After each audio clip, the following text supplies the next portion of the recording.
Most folks in Eberron live their lives hoping to survive and protect the ones they care about the most. A few do that and more, trying to help those around them, even the ones they don't know.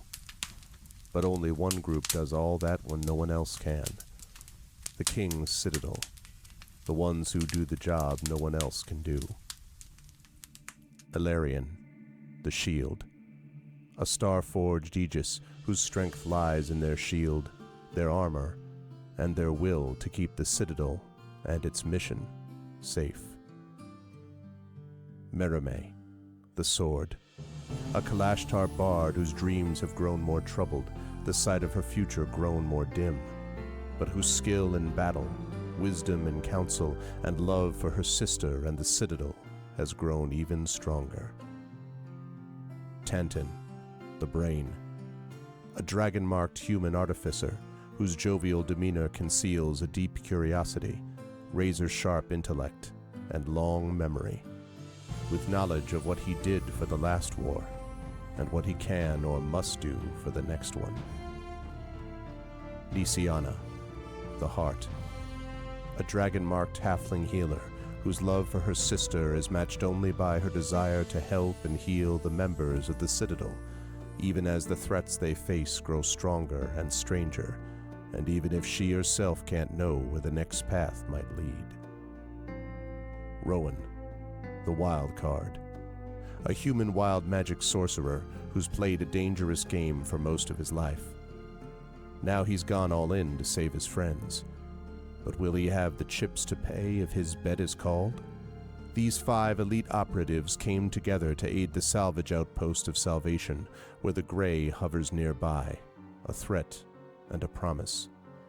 With the Oracle of War, they found an artifact powerful enough to end a war, or begin one. They traveled to Sharn, City of Towers, and started to unravel the Oracle's mysteries while stopping assassination attempts from the Emerald Claw and the Nation of Thrain. They found Sky Blue, the daring thief somehow tied into the ancient draconic prophecy, and stopped the Claw operative Erulin Karnak before traveling back to Salvation and into the Grey to take down the repurposed Conclave outpost, repel a war-forged invasion, and take the fight to the Lord of Blade's secret fortress, Razorcrag. They found an elemental forge of great power and rescued both hostages from Salvation and the maker of the Oracle of War himself. But the cost, and Braelish soldiers and the mighty floating fortress Argoth taken by the Lord of Blades himself, was high. Now the King's Citadel must widen their world, traveling to the neighboring countries of Karnath, Thrain, and beyond. They've saved Salvation, navigated Sharn, and neutralized Razorcrag. But can they learn the Oracle's secrets, unmask the Emerald Claw, and stop a war? Only if they remember that in the end all they have is each other and the King's Citadel. Long live the King. Welcome to Eberron. Welcome to Corvair. Welcome to the world beyond Salvation.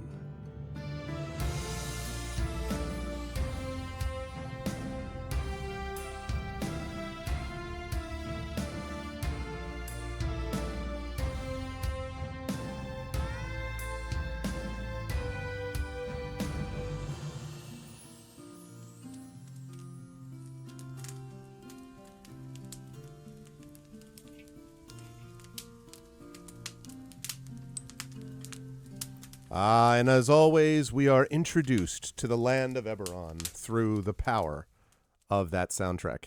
So good. Love that so much. I'm so glad that we have that for us.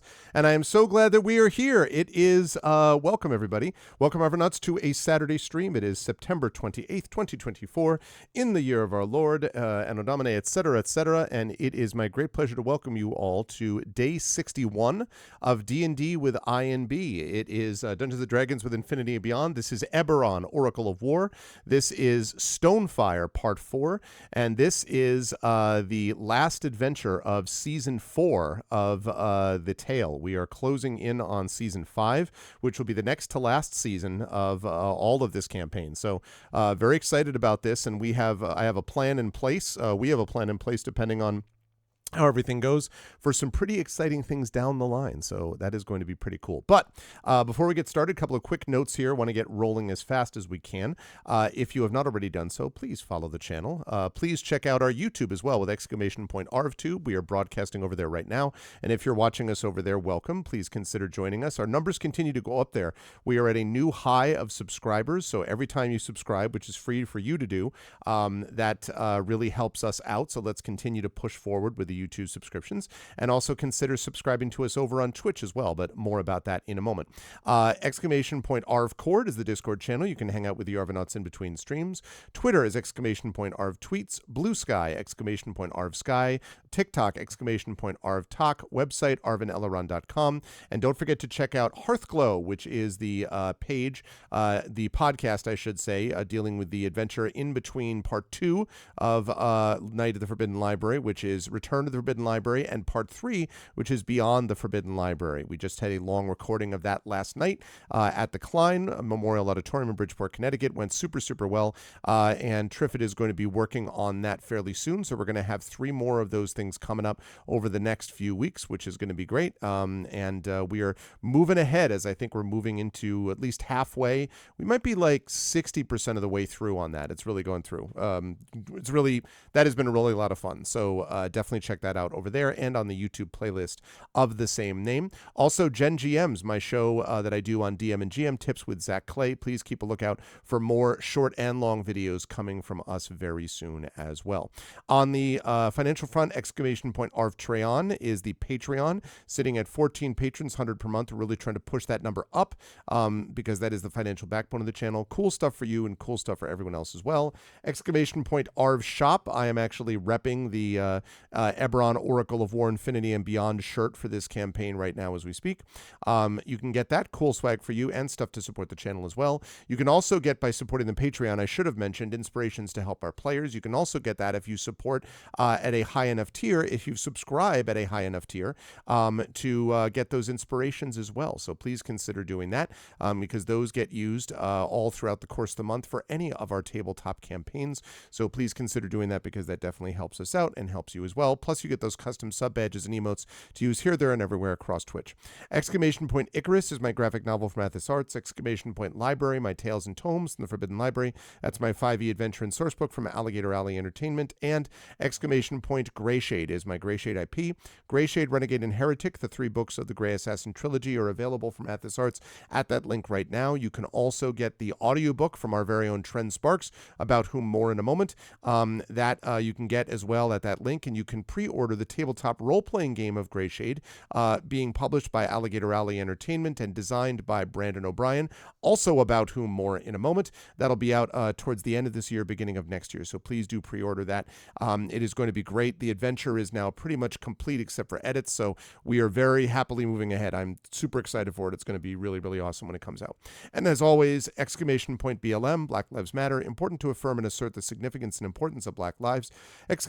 !Help Now, the World Health Organization page on suicide prevention. Important to reach out to others when you need help and reach out to others when they need help as well. And !Ukraine, UKRAINE, to help the people of Ukraine as they fight back against an illegal and illegitimate war with bravery and courage, and send the message we will do so for others in the future.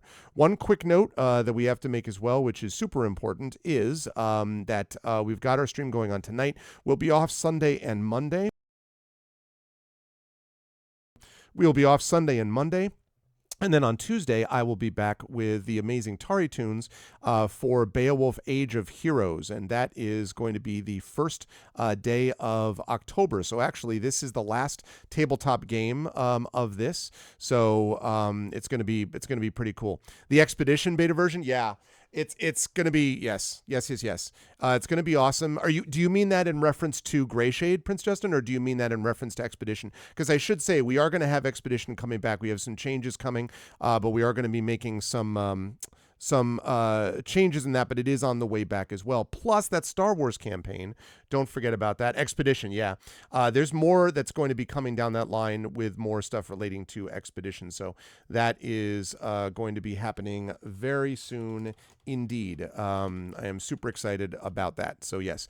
Beowulf, and then we will have more of Songs of Conquest over on GOG Comms Twitch channel as we move into October, which is going to have a lot of traveling and is going to have a lot of tabletop and is going to have our Halloween show. There's going to be a lot going on, but it's going to be all awesome, every part of it. All right. With all of that said, I am unmuting myself so the folks know we are ready to go, and then I'm going to unmute I already unmuted myself. I'm going to unmute them is what I'm going to do, and then I'm going to head over to reveal the incredible crew. It is not completely full today because we do not have Marie with us for very good reason. Marie is super busy. You may know that Marie is running a convention known as CanCon, which Jen knows and I know, and Brandon knows as well, for having all been participants in one way or another. And we are going to be there, most of us either virtually or in person, in a little over a month now, I believe. So Marie is really busy doing that. However, I can now, I think, officially announce, because I think everyone has confirmed this, so I can announce something super cool, which is I am going to be at World Fantasy. I am on programming there, and Marie is going to be at World Fantasy, who is on programming there, and Brandon O'Brien is going to be there on programming as well. So Brandon, Marie, and I are going to, in one place, Niagara Falls, join Tren and Jen and John on that Saturday of World Fantasy, which I think is October 19th, I think. Yeah. So October 19th, again, unless panels conflict, we're going to do it. It'll be there. Trust me. But we are going to do that. So it's going to be a lot of fun. Then we have CanCon, and then we will be right back into 2 sessions and onwards from Eberron. So that's going to be a good time. But no Marie tonight, but we do have the awesome and amazing Tren Sparks with us. Tren was just explaining to us how with his mighty hands, one booth was constructed, just bringing them in. He brought everything in just with one hand.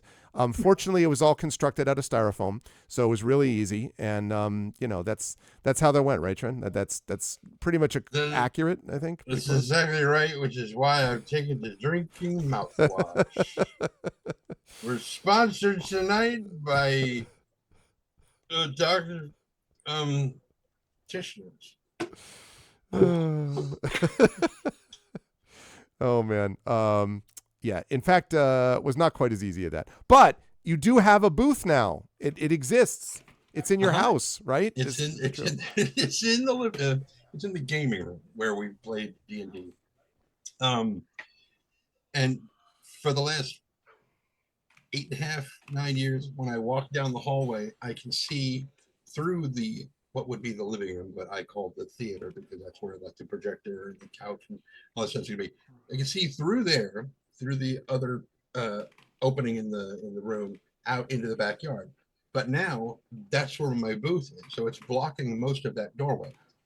And if you go through at the right time in the morning, the sunlight that comes in through the window lights up the walls and the walls of the booth the same level, so it looks like somebody's just gone completely cask of Amontillado and just blocked in that wall.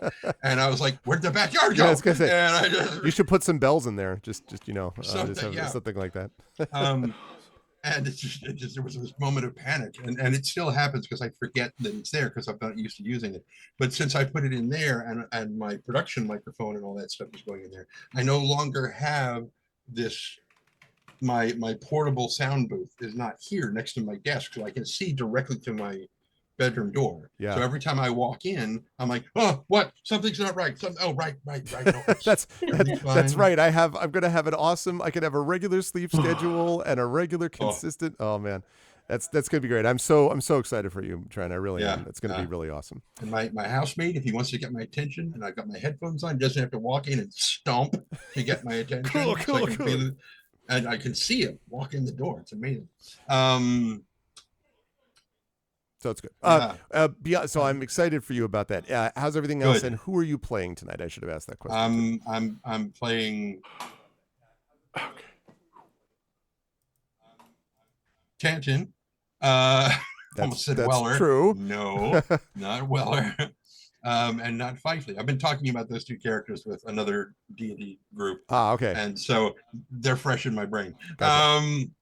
But yes, I'm playing Tanton, who is a level artificer. He's a dragon marked human from the House of Making, and he has a mechanical good boy named Spanner. It's just Spanner. It's Not just Spanner 3.0, not Spanner 3.5, not Spanner 3.125. 5th edition, not advanced Spanner Spanner. next. No, no. Spanner 2020. No, Spanner 2000. Yeah. I understand. It's just Spanner. Well, it is a great pleasure to have Chun with us as always, and I am again genuinely super happy for you about that booth. It's awesome. And And Madam then not we appearing have in this film. exactly Marie, who is, as we said, will be back with us next month. But right along to Brandon O'Brien, who is with us. Brandon, hello. It is good to see you. How's everything in your neck of the woods and so on? And who are there you woods playing there? this evening? There are woods in Trinidad. I mean, yeah, trees grow in Trinidad as well. That's why they call it Hi, Trinidad. everybody. No, I'm sorry. Oh It God, was just right there. I just, it was. And I kinda toboggan. wanted to know. So- yeah, Oh, geez. Lord. There we go. Hi everybody. I'm Brandon O'Brien. I have been very busy, as you know, because you recently saw a thing. Suffice it to say that there will be an update very, very soon on the Grey Shade Kickstarter page Yes. about the progress of text as it presently stands. Suffice it to say, we are very excited Yep. about the adventure that we have just finished, like the middle draft of draft 2 of. And we're very hopeful that when you all get to see it, it's like you're all going to enjoy it as much as I enjoyed the act of writing it. It is wild as hell. It is really. It's great work.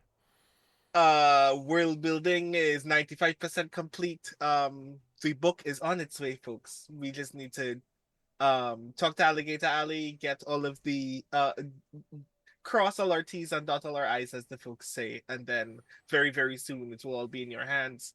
I have been working on so many other things as well that will also be in those folks' hands very soon. And hopefully prototyping a game that I will be demoing in October as well. So I have been working a lot. I actually haven't slept in at least 30 hours. So Oh. immediately after this call, I'm gonna immediately become unconscious. But right now, I am still awake. Awake enough to continue making the terrible decisions of one Rowan Shallow, who I'll be playing this evening.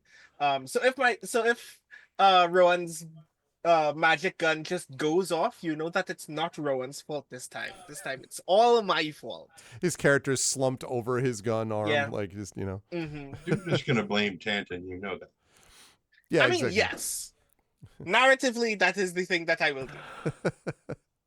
I am very excited, Brandon. Always a pleasure. Good stuff. Yes. And again, Grey Shade, the role-playing game. Obviously, I'm biased, but it's really wonderful work by Brandon. It's going to be awesome.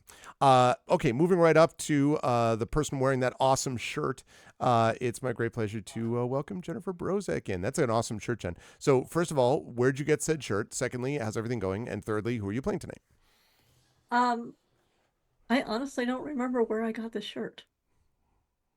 I would like to say it was a Gen Con thing, but most likely it was some convention I was at. And I went, oh, hey, that's black. And it's got a dragon. And when I don't feel like dressing up for Nisiana, that works. It works. Exactly. I spent 8 days in Utah. And live to tell about it. Yeah, well, when we were driving through, we drove there. So when we hit Idaho, the not pretty part of Idaho, and I'm like, oh God, I can actually feel my skin drying because I'm no longer in the Pacific Northwest. Mm-hmm. And we got up to 4,200 feet. I lived at 4,200 feet for 8 days and like between 80 and 90 degrees. So my nose is sunburned. We went on a couple of nature walks and stuff early in the morning before it got too hot. But it was a very nice family visit. There were a lot of teenagers. There was a lot of my husband's side of the family has a lot of kids. So I had 3 on one to visit on one day, and then there were 4 boys between 8 and 16. And like I said before, it was noise covered in dirt. But it was actually a very nice visit. And then of course there were 3 dogs that were all very big. I got home this week sometime and immediately had to catch up on, because I actually took a vacation. Like, I didn't look at email. I know. It's amazing. It's awesome. I mean, I opened things up to see how much email was coming in to see if I was like, sting, sting, 100, 1,000, no, 1,001. nothing appears to be on fire. Yeah. It can wait. Yeah. And so that was very nice. But now I'm catching up. And I don't know if you follow my blog. I posted a Bubble and Squeak today. I was like, I'm not overwhelmed, but I'm kind of whelmed right now. Like, there's a lot going on. I'm finishing up in the second Shadowrun anthology I'm editing with John. I'm writing a novel. I'm managing a magazine. And on top of it, I'm running for Syphilis president. Yes. Since they announced it everywhere. Now it can be told. It's a lot. It's a whole lot. But I'm very glad to be here. I'm missing Marie, but I will see her in for me, 32 days because I'm spending time at her house. Awesome. You just sent hugs via Discord. Did she? Yes, she did. Oh, yes. Sending Aww. hugs from afar. See, there you go. So there's that. There's other stuff. Oh, while I was gone, mail packed, I have an award. It came in. I got the statue and everything. I managed to open it yesterday. And I thought, oh, this is really pretty. I should get pictures. And then I went back to work. So hopefully sometime next week, I'll get pictures of the new award. Nice. And with the book and then stuff and the things. But right now I am playing Nisiana DiGerasco, who believes in you. She is the halfling healer from the House of Healing. And in this so subtle group, she is probably, I would say, she's not the most subtle. I mean, on the outside, we all look at John's character. But the magic starts flying, and then we look, hi, target right here. Mm-hmm. So, and we're doing a lot of that right now. Yep, you and Tanton are waving around the dragon marks like no one's business. Yes, we are. Yep. He's got the whoosh Yep. coming off of his arms, and I've got the swirling dragons. That's how Rowan compensates with walls of fire everywhere, just every so often. Yeah, but they're very useful most of the time. Oh, no, yeah, sure. Yeah, So, sometimes you just want to separate yourself from your enemies with fire. Yeah, that's right. I take it. I think I just realized what Nisiana's glowing dragon forehead thing reminds me of. At the end of Stargate, when Ra is just about to, and the center of his head starts glowing and everything, and that's what I figure it looks like. Well, that's the beginning. I think mine's prettier. Yeah. Oh, yeah. Much prettier. Definitely. I'm all about the pretty. So that's me. And if there's anything else I'm supposed to mention right now, I don't. It's that ball is dropped right now. That ball is dropped. It's not on fire. So. But it is always a pleasure to have Jen with us. And also a pleasure to have John with us. John, I forgot to ask as well to elevate. Every time I look at this, it cracks me up because it looks like John is 5 years old because the camera is so low. I mean, it's my chair actually. Yeah, it's there. Is that better? John is actually pretty tall in real life, so it's always funny to me to see people being I ran into a group of people that I only knew. Actually, this group of people are from D&D that I played with my folks on GOG, and when I met them in Europe last month, they were all like, oh, we were all looking at each other trying to figure out heights. It's you're taller than I thought. They're like, you're, I was like, yeah. They're like, are you, I was 6'3". You're like, yeah, you're okay. Because obviously you don't get that on a camera. But John is also tall in IRL. But John, how are you besides being tall? How's life in the universe with you, and who are you playing tonight? Must have been an echo of when I was, an infant, a Warforged infant. Right. Right. Exactly. Oh my God. Exactly. Good. Summer is summering here, or autumn is autumning, which is not too bad. So things are fine. It's almost, this year's gone by fast. This month has gone by so ridiculously fast. I sent that email out, so it should be in your inbox. Yay. Thanks. Yes. So we'll hopefully get a consensus. Anyways, yeah. there's a knock at the door, and I'm playing Ilarion, the Warforged, Starforged Aegis. So sorry. And, well, we've come through the first part of this pretty well, all things considered. Not going to lie. Yep. So But far, so good. It was only part one. That's right. And let's see if we get through the second part as well. So are we in combat time? Not at the moment. No, you are currently in between combat. Not that there's another combat coming at any point. I'm just saying that, I'm gonna real quick then. That sounds exactly like the kind of thing a DM Actually- says just before combat happens. Yeah, I'm gonna wait. I'll have you do you're gonna do your summary real quick, and then I'll have my Yes. action, which is at the ready. So Sounds I think like a we're ready plan. to go. It sounds like a plan. It's great to have these folks with us. I'm moving over to the map screen now. Let's fire up a little bit of music. I think I had us playing the Defiled Temple for no reason, just saying. So we join our intrepid crew, the King's Citadel, as they are currently at the Chapel of the Silver Flame. I should say the capital of the Silver Flame, the capital of Thrain. And the reason for this is that they have been sent to try to broker peace between the nations of Brayland and Thrain, who are right now on the razor's edge of conflict, engendered at least openly engendered by two factors. The first factor being the Lord of Blades, who has, in the process of staking its claim to the Mournland and to many areas around it, is assembling. I'm teaching Lord of the Rings, so we're at the part where he is summoning all armies to him. So he's summoning all armies to him, as they say, of Warforged, and is seeking the Oracle of Bones, which will let him find the elemental forge that would let him produce these creatures at great speed, and that would be bad. That is the backdrop against which we want to avoid conflict now between Thrain and Brayland, because the other factor is that's causing this conflict is the presence of this artifact, the Oracle of War, which I would say is somewhere between the King's Citadel's vision of this now is somewhere between doggedly determined not to let it fall into the hands of its enemies and also nightmarishly frustrated with its presence because it just seems to cause a lot of problems whenever it's around, because it is fundamentally an imbalancing artifact at its core. In the first couple of sessions when they arrived in Thrain, the first session they met with Jayla, who is the keeper of the flame and the head of basically the order and the head of the theocracy of Thrain.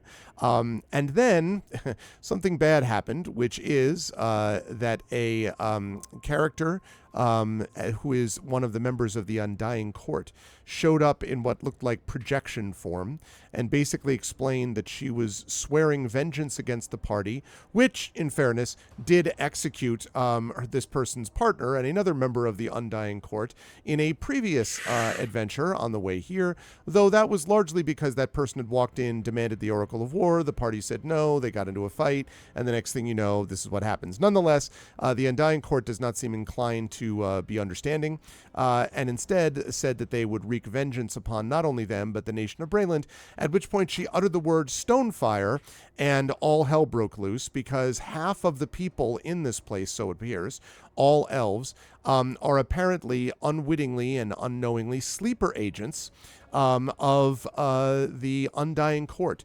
And so now a bunch of them are attempting to kill and destroy the party and Jayla, the keeper of the Silver Flame.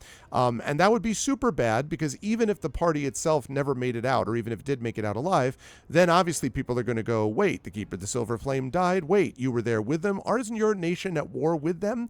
And all of a sudden you can see how... I don't know. Take a look at the history of World War I and look up Franz Ferdinand if you want to know what a flashpoint means. Anyway, that's what we want to avoid in this situation. And so the party managed to fight their way through and out, defeating some elven champions. They also managed to avoid being crushed by a falling airship, and managed to get out of the way of that, which could have been a real problem, and managed to get into the room that you see before you on the map. And just at the very end of our last session, Jayla came in, locked the door behind them, and then looked at this statue, which is a statue of a warrior in plate armor, and explained that this was a statue of the paladin Tira Miron, who is the paladin who sacrificed herself to bind the demon Belshalor. That is one of the Lords of Dust, and it is the reason that the Silver Flames religion exists. And this, therefore, is essentially the voice of the Silver Flame. And this statue is obviously one of their highest, most important religious figures that they have. They were like, that's great religion. And then they heard knocks on the door, specifically 3 knocks, pounding knocks from outside. And that was where we brought our session to a close. So as we bring our session up again today, it is right after you have heard those echoing knocks from the door. What would you like to do? Who is it? No. Is there any other just a pounding at the door, or is there any other someone? That depends on how long you outside? wait. It depends on how long you wait. So it went off about 5 seconds ago, and so the echoes are still going through. As Jen had said, does someone like Merame have a way? She does not have clairvoyance. I thought she did, but apparently not. Nope. She has telepathy with all of you, but But you know what there is a freaking, well, it's a window, but it's not a great window. She have detect thoughts. She does. Not on her. No. Oh, Unless well, I'm missing does it- something. She Mockery, prestidigitation, minor illusion, thunderwave, dissonant whispers. does she Whispers? need? Excuse me? I thought she used her telepathy to sense within a certain radius. Oh, that thing. Yes. Hang on a second. I gotta look at her. Mind link. Any creature you can see. Ah, It makes it a little difficult. there's no way to I- actually see outside. Well, I went to the window. right. So the windows, I Yeah. will say, the windows unfortunately are not angled the right way. They are both actually angled to the left and right, but not straight. You can't like look out. They're not But a is security someone? window, unfortunately. Yeah, but since it's facing the gate we just came through, are anyone coming from that direction towards You don't see anyone coming towards it, no. But whoever's standing in front of the door, you wouldn't be able to see from You're here. right, because And speaking of them, architecture not their strong suit. Yeah. speaking of them, 3 more pounding knocks on the door. I asked Jella if she know it. Is there a way to find out who that is without opening the door? I Got don't. it. Oh, I don't believe so. Although it is possible we could simply call out to them, but of course that's not a good idea. I don't know who it could be, and I'm not sure how to see through this, I'm afraid. ooh. What? Arv, give me 1 second here. Okay. That I haven't used in literally since like level 1. Well, you have a Starforge listen through door feature that I wasn't aware of. Hold on. Smarty pants. Oh wait, nope, that's not gonna work. Problem is, you While have to be. this is happening, Yes, Ron. Yeah. I think I may have a solution to this problem. Does it involve a wall of fire? It does not. It does not involve a wall of fire. Okay. I don't need to see who I'm casting message to. You don't need to see. Oh, yeah, that's what you just put up there. You need to be Yes. familiar with them, though, and know it is beyond the barrier. I thought about that too, but A creature within range. We don't even know what's out there. All right, my detect good and evil does not work because it only works on unearthly beings or undead, and I doubt they're that. So, dang it. Jayla, where would we go from here? and she says, right beyond there, actually, and she points to the doors on the other side of the room. Through there, into the library, and then there is a secret passage. At least it was secret. I hope it hasn't been discovered by now, but it has traditionally been the case that no one is to know of it except for the Keeper. I, therefore, am hopeful that that is a place that we can find relative safety. So to be sure, there's no one else who should be following you down this path. No. In fact, the only ones that would be following me at this point would be Well, I don't know. Perhaps if the cardinals, Torazun, and the rest of them found us, but they wouldn't go this way at this point. They would have gone the other direction, I assume. Are any of them elves? And she pauses, and then she kind of, her face grows like very grim, and she says, "Yes, I suppose that's true, but not all elves were affected by this. Yes, there are some who were spared of it, or spared it."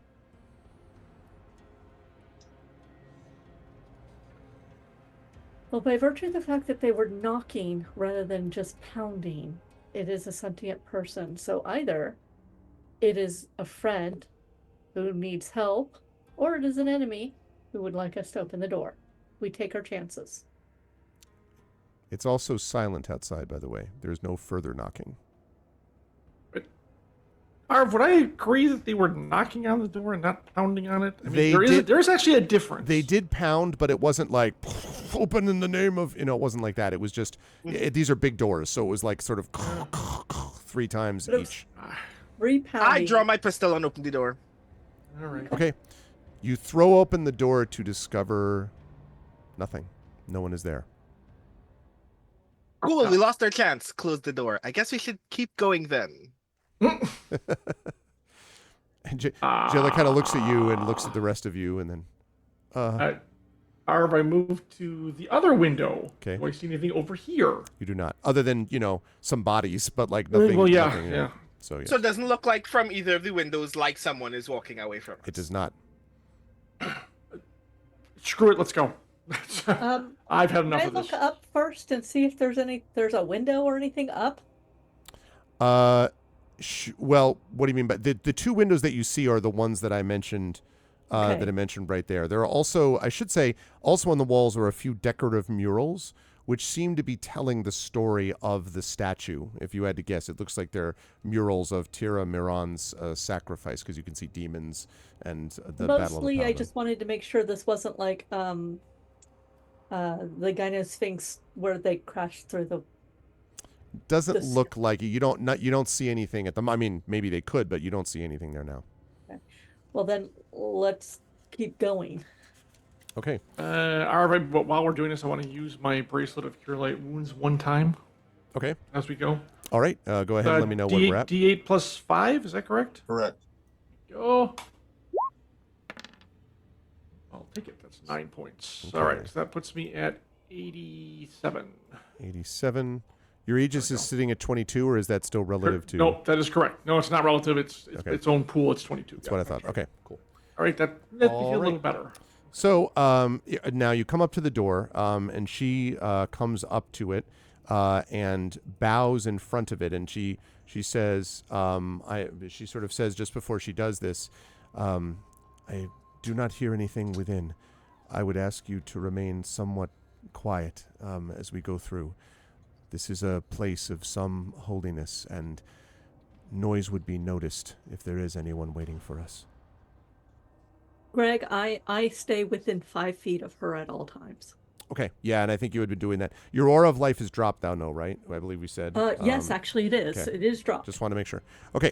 Okay. So, and everyone else is positioned more or less where they want to be, I assume. Let me move her up there. Actually, yeah. Okay. Okay. Sure. Then, in that case, the door opens to reveal Look out! you, Blogothus, Our your doom! doom. Yeah, exactly. Okay. Just a moment. Okay. So the door opens to reveal what looks like a medium-sized, I suppose, library. There are shelves of books lining the walls of the room, and in the center of the room is a long table with several books and loose parchment and half-rolled maps scattered across its surface. And she passes in here and then goes up to the top here to the north and looks at the doors and then turns around in satisfaction and says, "Good, it is as I had hoped. No one has been through here, as I would have expected. It is supposedly only the Keeper of the Flame who is allowed through those doors to the north, but who knows with the situation as we now find them." And so Rowan, care to join us in the next room? Yep. There we go. and Did she close the doors, or do we? I want to make sure the doors are closed. you can do that for sure. Okay. And she says, since we wish to continue to go, unless you have any business here, we should continue to move. And she moves over. You can, if you want to take a look around quickly, you could, or we could just be like, no, we're just blowing through. It's up to you how you want to do it. But she's just going over to do I do want this. to take a look. Okay. Anything specific you're looking for by chance, Rowan? I mean, type of thing that you're looking for. I mean, the Keeper of the Silver Flame is a politically useful figure, so it stands to reason that in this room, matters of political import are taking place. And I essentially just want to take a look around to see if there are any maps or official political documents that give the impression that any important business had taken place here regarding the war or any of the Silver Flame's engagements with other parties. Or Braylon specifically, I would imagine. Well, yes. Let me But have anybody else in the event that Yeah, there's yeah, yeah. something we missed. Let me have you make an investigation check for me, please. Investigation. Oh, I'm bad at that.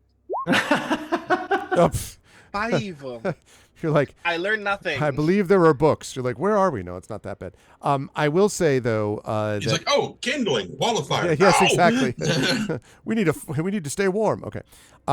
So no, none of that. But what I can tell you, even with the investigation doesn't reveal much, but what you do know is that there are several maps on the table, which I'll describe in a second. And there are a couple of books that you can see that involve apparently the history of Thrain and the Church of the Silver Flame. But some of the open books, and again, this you can do even without an investigation check, there are 1 or 2 books about Brayland, and one of the maps that is open is what looks like a map of Brayland and Sharn, more specifically like Inset. Now, that does not have, before I overstate the case, there are not like pins put in it and like, lines and like Silver Flame's miniatures plans for world Yeah, domination. Exactly. Yeah. It did none of that. But there are things up there, although it occurs to you, Rowan, that probably it's not a secret that they have been very worried about war with Brayland, so it wouldn't be that shocking if that's what was going on here. But yes, you do see things like that, but nothing specific beyond it. I turn to Jella and go, is there anything in this room that would be bad to have stumble into the wrong hands? Because if there is, you should get those things before we leave. She nods and she says, I had thought of the same thing, but I don't believe there's anything here that would be particularly useful to them. Anything which is truly secret is stuff which are things which I maintain on my person.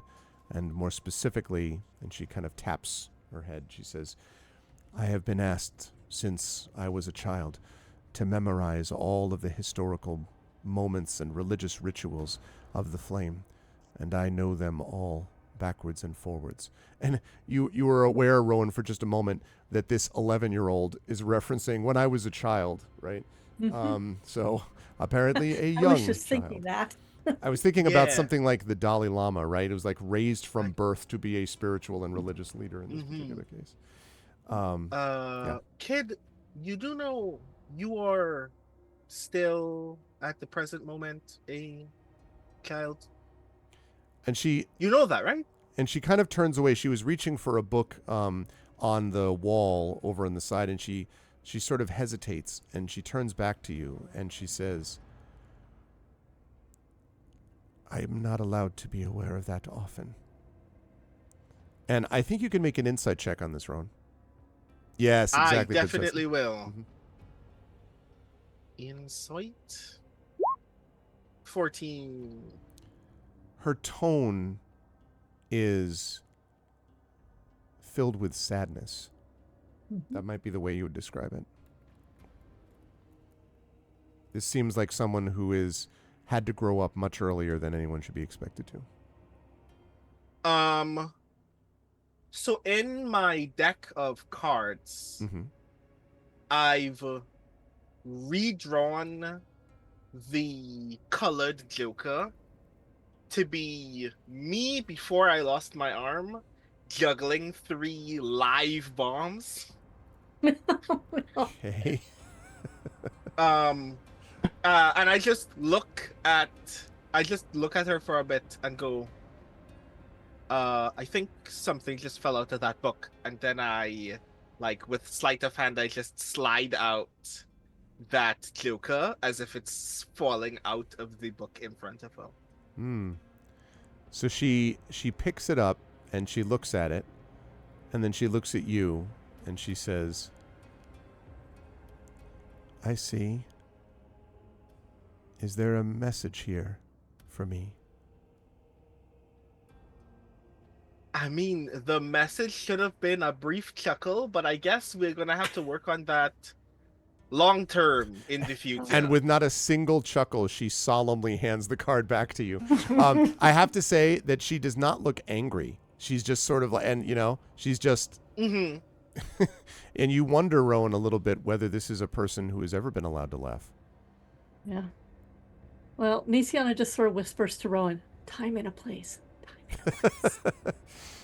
You guys should do that mentally too. Understood. Oh, I guess let's keep going then. I just picture her. She's handing it back, going, ha ha ha ha.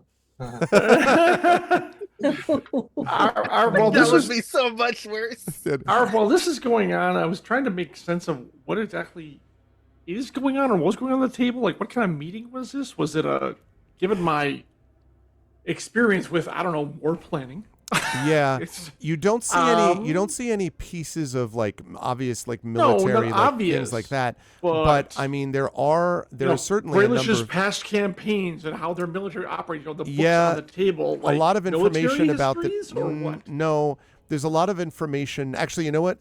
Do an investigation check for me. This will tell me how much you can figure out quickly. Because technically, if you wanted to spend hours, but obviously you don't have. Yeah, that. we don't have that. All right, well, here goes nothing. 11. Yeah, I mean, By the way, concentrating just on the table and what's on it. I'm not going looking for bookshelves, just what was pulled out and placed here. The thing you can say without obviously looking at every title on the table, but definitely maps. There are a couple of books relating to you could just sort of see like on the pages the topography of Brayland and like the borders of Brayland, and also other like a lot of historical stuff that you just sort of quickly note, like Braylish historical allies and stuff like that. It seems like someone was trying to gather information about Brayland that they had themselves. So and the green closed book, the red closed book, and the gray closed book it looks like they're actually holding the maps down. I'm going to assume that they're not closed for a reason. That's what it appears to be. That's right. All right. Yeah. All right. In that case, we should be moving.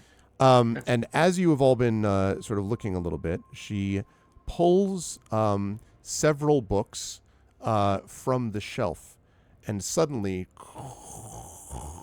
one of the bookshelves pivots to reveal Blagothkus. No, to reveal stairs. Just imagine there's an opening there. Leading down. Yeah, I know. I love these battle maps, but I'm not entirely sure why that's not there. But anyway, yes. And it is a staircase that is leading down here into darkness that you can see.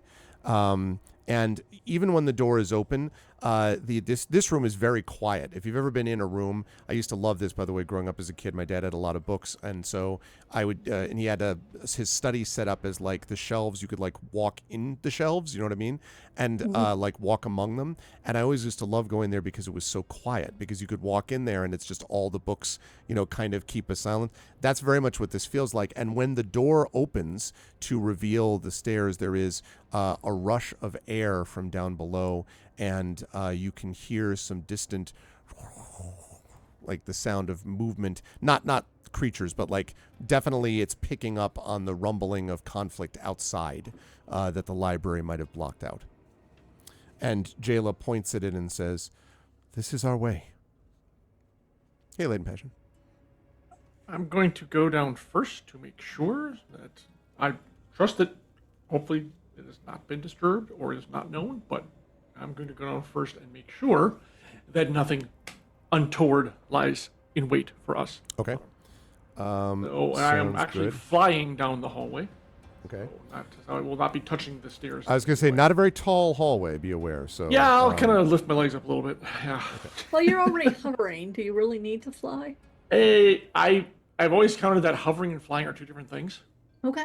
So, and I believe that Arv would probably do the same thing. yeah, Like, I I mean, can still be. I mean, it's functionally I can the same here, but here, yeah. Well, if it is, then I'll just stay hovering. If that does the job, because technically, when I'm hovering, I can still be quote knocked off my feet, although it's harder to do so. Mm-hmm. When I'm flying, it's very hard to do so. So, Okay. but if the hover works here, then that's what I'll do. But I'm still going down. My motes are on, so I can see Arv. So Okay. and I'm gonna head to the bottom. I'm sword is out. My spikes are up. I'm ready for anything to come out at me. How about the order for everybody else? Mostly going single file. There may be a little room here and there that you could stand abreast, but mostly in single file. I want them to wait until I get to the bottom before entering the chamber, the stairway. Okay. I'm literally scouting ahead. Well, the stairs. So the stairs descend about 100 feet.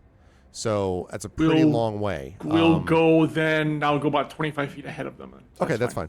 So then order for everybody else, please. Who wants to go in what order? Well, the person who knows where we're going is Jayla.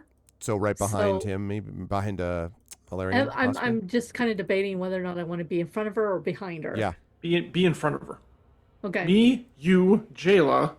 We will put. Or actually, you know what? Let me have Mirame go ahead of her. You go Okay, behind then I her. can be behind her. And then Where do Rowan and Rowan and Tantum want to go? And Spanner. And the Spanner bringing up the rear. Okay. Is that okay, Yeah. Rowan? Is that okay? Yeah.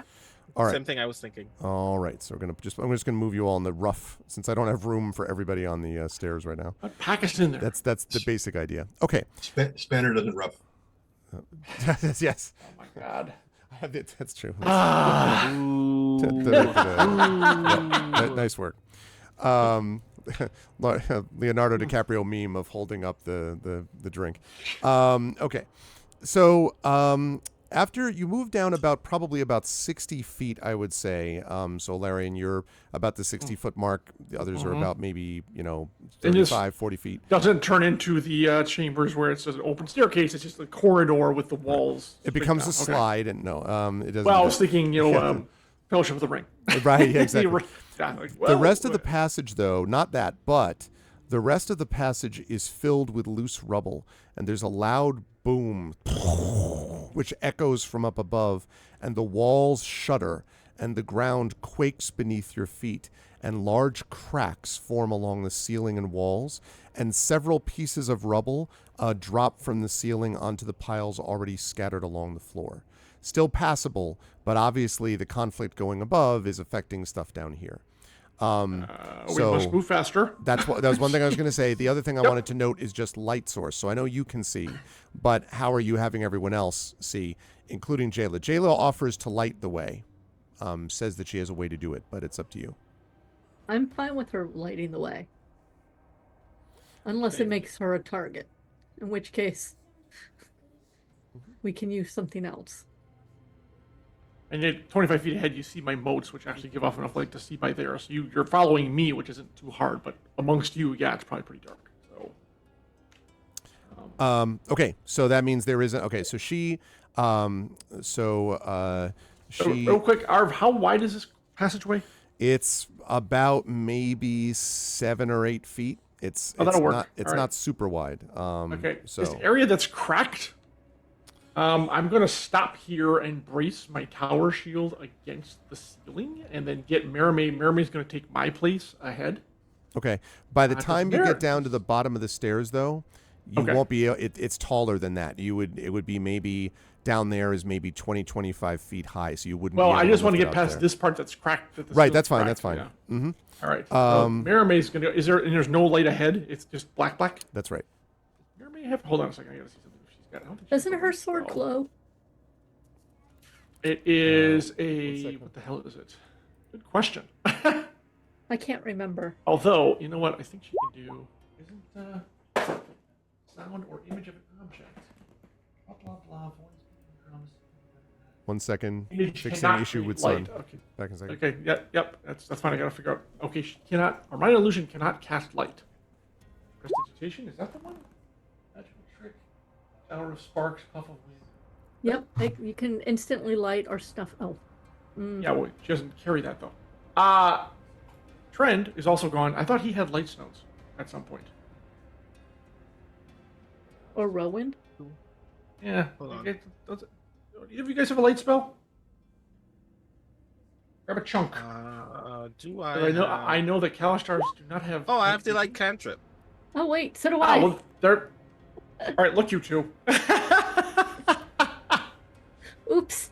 When do you light I a am rock? very sleepy. That's my excuse. Yeah, okay, that's fair. Jen, you have no excuse. Light a rock and give it to Mirame, and she will scout ahead to the bottom. And I'm I can gonna do hold, that. It's Yeah, a cantrip for me. Right. It's a cantrip for I think every mage. Yeah. Or magic. 20-foot radius. And Yeah, okay, dim good. light for another 20 feet. Perfect. Okay. So, Thanks, everyone. all right. So we actually did find out people have the light spell, a cantrip. I forgot. 2 of them. Anyways. Okay. So Mirame is going to switch places with me. I'm going to hold up the section just in case there's a problem. Everyone's going to go past me, and she is going to scout down to the bottom of the stairs. Okay. He does have a light source now, so she would be technically a visible target. Just letting you know. Okay. So, so she makes her way ahead. As you walk along, you can hear every so often, like upstairs, as if things are impacting the surface. And Jayla says, her voice echoing a little bit in the tunnel, she says, "We are several hundred feet now below the surface of the city. This was a passage we used for escape before. I don't think that anyone could have broken through this, but I don't know for sure. I hope that we will arrive to find there's something left." And again, I need Alarian for Merame to make a survival check for me, please. Alrighty. Good thing she actually has a pretty good survival skill. It sounds like she's gonna need it. And she rolled. Nice. 24. So, Merame scouting ahead sees as another one of those. There are several cracks across the floor here.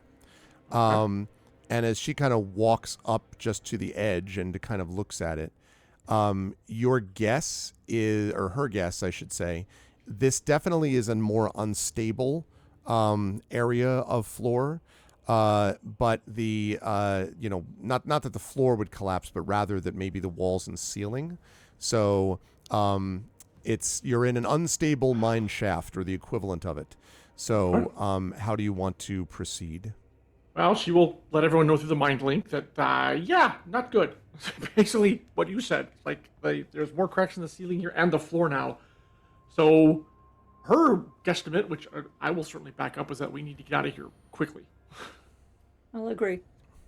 She's going to, the cracks are, she can step over. They're wide enough that it's that much of a problem, like to jump or something? Or No, she should be able to step over it. It's less the concern about the floor and more like the ceiling and those sorts of things that are more evident. That's the real question. All right. Again, she will say we need to move more quickly, and Ilarion will agree, but they're going to stay put, holding that ceiling up, and then bring up the rear of the party now. Okay. And we're going to try to, I think, just make it to the bottom of the platform and come out of this staircase. Okay, that sounds. Is where Mermaid is going. Since you are in darkness, it's an appropriate time for me to remove the darkness or add darkness for everybody else. So, pay no attention to the Anything. to the map behind the curtain. Okay, so she continues down that way, and as she does, as you all sort of pass through it, there's a moment where you get to the other side of it, and there's some like little small stones and rocks and sort of bits of wall fall onto the floor behind you, which is a little troubling, but does not actually, like, nothing collapses, but the whole place feels very much unstable. Every so often, some dust rains down from above you as and dust rains down as you all sort of hurry along. So, Yeah. charming place, truly. After another few minutes or so, as you're making your way along at a decent pace, I need another survival check, please. From Merriman? Yes, because Mermaid's in front, right? Yep, that's she still is, yes. Okay. 25. Okay. Apparently she's a dungeon delver and didn't even know it. Yeah, I so. mean, listen, obviously, Dungeoneering was made for her. Uh-huh.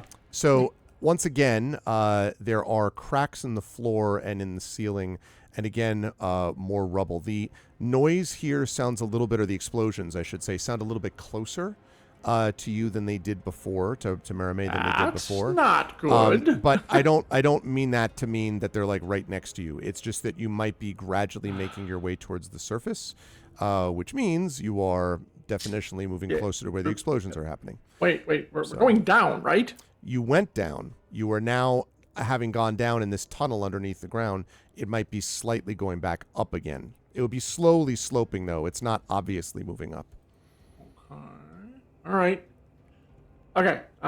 She will go until finds an opening or a crack she needs to jump over, or something just too big to pass, or it looks like too dangerous. But she will pass back. Hey, there are cracks about, again, 25 feet ahead of the party, so approach with caution. Question: how is there a particular way that the party is going over, like in terms of like speed or anything like that? Like, are there any other areas that any other preparations or things they're doing to move over those areas? I guess is my question. I still stick close to Jayla. Basically, I am small.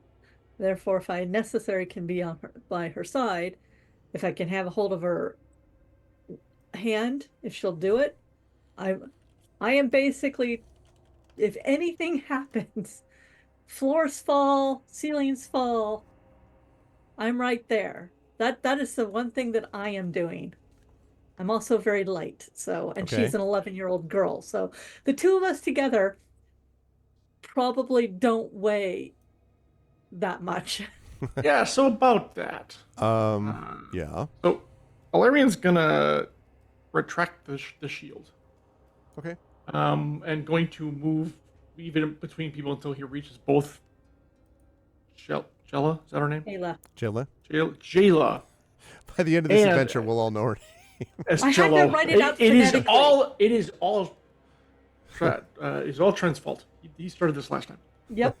Jayla and Nisiana, and I will pick them both up because if the floor falls, well, you can fly. Okay. For now, it is more important that we get out of this tunnel intact rather than I will sacrifice having to put them down and get my weapon out. And right now, it is protecting them, Jayla and Nisiana both. That is I think the biggest thing, especially with the instability of this passageway. Okay. So There we go. So you're picking up which people specifically? Jayla and Nisiana both. Jayla and Nisiana. Okay. Merime and Tanton and Rowan and Spanner are all On going. your own. Go Go ahead. Are all going ahead on sort of as normal, obviously not flying. What are you going over? Same speed, half speed? Are you? Well, I'll stay with the parkouring off party. the walls? I I will stay meant with that the for them. party. I want to know from them. Like, what speed are they going at? Slash other things you're doing, not just speed, but like, is there anything else you're doing? And if the answer is nothing, that's fine. I just want to make sure I know the disposition of the party. Yeah, I don't think anything has changed. Although I am listening out specifically. Like, Rowan's particular concern is that there are people here. So I guess I'm keeping an ear out to make sure that we aren't like potentially being ambushed down here. Okay. Tanton, what about you? Big is the spot in the floor that's Well, the region of that, like the cracks in the floor seem to correspond with cracks in the wall and rubble from the ceiling. So it's more that stuff rained from the ceiling. So, it's not that the cracks look likely to collapse. You just don't know what's going on with the walls and ceiling in those areas. okay. So, Then Tanton and Span are going to kind of slowly pick their way through the through the rubble. debris, etc. Okay. Yeah. Okay. Yeah. As you do so, there's the like, quiet kind of rumbling and sort of shaking, and more dust falls, and some more pieces of rock fall from the wall. If Jayla's right, and this is below the sort of city itself, you don't know what the hell's going on up top, but if it reach down here, it is shaking the city apparently quite literally to its foundations. So you managed to make it across though without issue. And after about another, I would say 9 or 10 minutes of travel, there is one, as you're sort of passing along, I need Merime, who I think is still in well, you're carrying Merime. So I need... No, I'm carrying Nisiana. Merime's that's right, Merime's ahead. ahead. So right, so I need Merime to make another survival check, please. That one wasn't so good, 14. Okay. Continues to make her way across. And Merime thinks that just at the edge of the light that's cast ahead, maybe another few hundred feet in front, maybe sees the bottom of a staircase in front of her. She will notify everyone. She believes that's what she sees.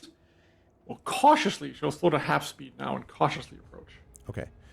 As she cautiously approaches and walks across, more little bits of rubble and dust rain down on her. And there is a moment where she looks and sees there are these support pillars which are kind of melded into the wall, I guess I would say. Several of those support pillars have become exposed. And as she looks up and walks through, she can physically see one of the pillars slightly leaning, and almost she hears like cracking. Now, not a cracking like instantaneous fall, but definitely it is under enormous strain as there's more dust and rubble coming from above. I think, and this is what she says, if there's ever a time to run, I think it is now. Like, right now. And she will take off to get beyond that to the bottom of the staircase. Is everyone else following suit? Yeah. Okay. So, and to be clear, I believe we said that it was Rowan is second to last, Tanton and Spanner in last as we're running along. Okay. Mm-hmm. I need the two of you then, actually the three of you, Tanton, Spanner, and Rowan, to make dexterity saving throws, please, because as you pass over, indeed the walls and ceiling, the pillar begins to give way, and gives way completely just as you're running underneath it. So I need to see how far ahead of it you got before it gave way. Hey, Drew. Cool. 18, okay. 14, okay. And what about Spanner? 13, okay. So, Tanton, you were able to, well, let's take Rowan first. Rowan, you were able to get forward several steps in front, just as several large rocks fall down behind you. Tanton, I would say that you were able to almost have to like dive roll or something the equivalent, like sort of jump forward right at the end. Spanner, however, is not quite that lucky. There's a massive set of rocks which fall as the pillar gives way. And so Spanner is not so mean. totally able to get clear of it. Spanner 3.0! Why are you so mean to a good boy? Just the messenger. Okay. Spanner is going to take 38 points of bludgeoning damage as these rocks pound down. But you do see, as that happened, my two cats started running, chasing each other across the office. Thank you, cats. That was exactly right. Yes, so 30, what did I say, 38? Yeah. So I think we're at 44, Trent, is that right? You're asking me to do math? No, it'd be 34, I think. Actually, I can do math. Yes, 34 out of 72. So, rockfall, everyone dies. No, not quite. But as you get to the other side of it, there's this moment's pause while, the classic, the dust continues to fill the room, like behind you, the tunnel behind you, and you're all sort of looking back at it, and Jayla says, "We had better hope there's nothing back there for us. There's no going back now." And indeed, the entire passageway now seems filled with rocks and stone and debris. But you're at the foot of a staircase, is the good news, that's leading upwards. Does the staircase seem relatively solid? Yes. This staircase seems solid, and it looks almost as if you had to guess, you'd say you don't know whether you know enough to know if it's like newer stone, but this whole area looks more stable. Possibly because it's the underside of another building or other kind of structure, something like that. All right, I will set those 2 down and then Hey, Tom, move up with Maramay to. hold on a second. Maybe the My scouting. cat is eating Oh. leaves. It's not supposed to. Sorry. Hey. Of course, what do you expect them to do with it? Yeah, exactly. It was this cat that was responsible. This cat. Oh my God! Look at that Oh my fur god. ball! That's so- Look at that fur ball! Everybody drink water or Oh. Fresca. I should get a I drink. need to get more Fresca. Or green energy monster? Green stuff. Yes. I didn't know he had an orange kitty. Orange cats have this lovely energy about them. That's very fun. They're very sweet, but most of them are very dumb.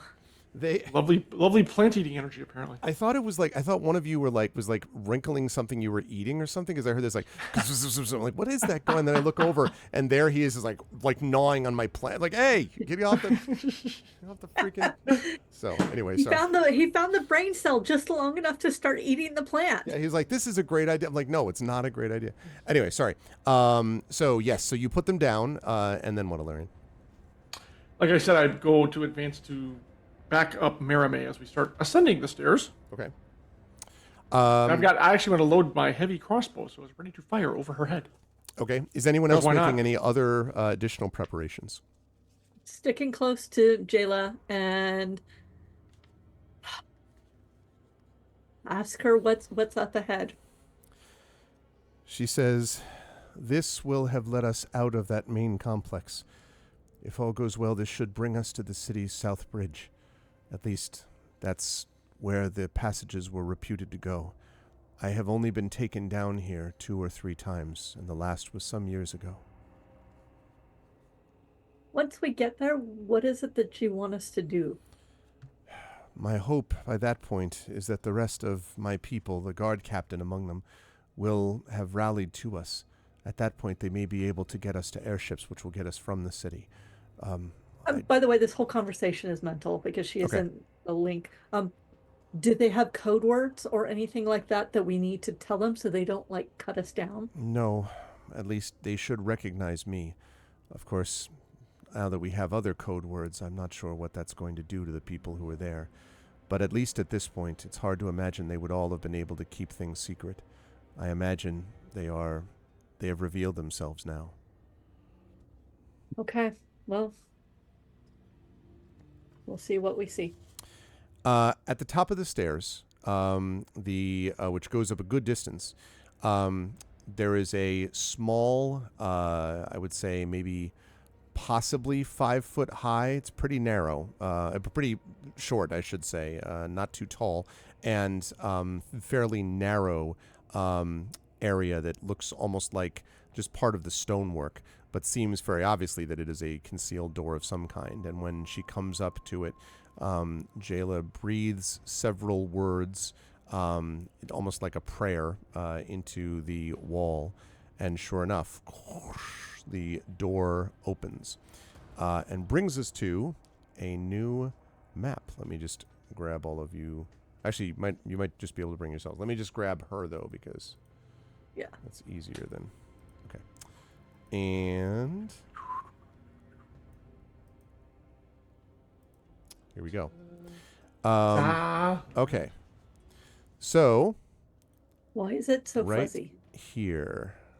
Because it's Take a moment to- foggy down there. Yep, Oh, okay. there we are.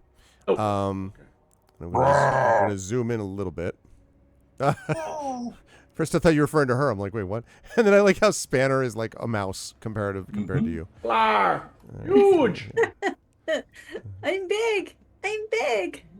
Oh, yeah, I should get Maramay. But it was only a dream, Nisiana. I am tiny. Once more, I Okay. am tiny. Rowan dropping you to a rational size. Larian is a sizable figure, but not that sizable. Oh, And no fun. Maramay is not a Titanic Kalashtar, but just a Kalashtar. We could make you an infant again if you wanted. Yeah, well. No.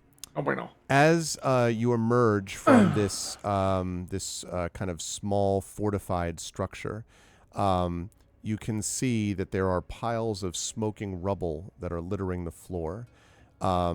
Laying among that rubble are the corpses of 3 city guards.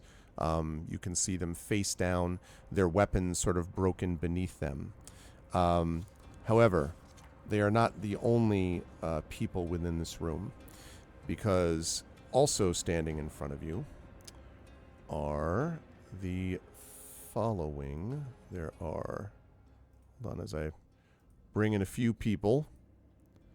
Rulin Karnak, just a few Lord of names. Blades, Yeah, exactly.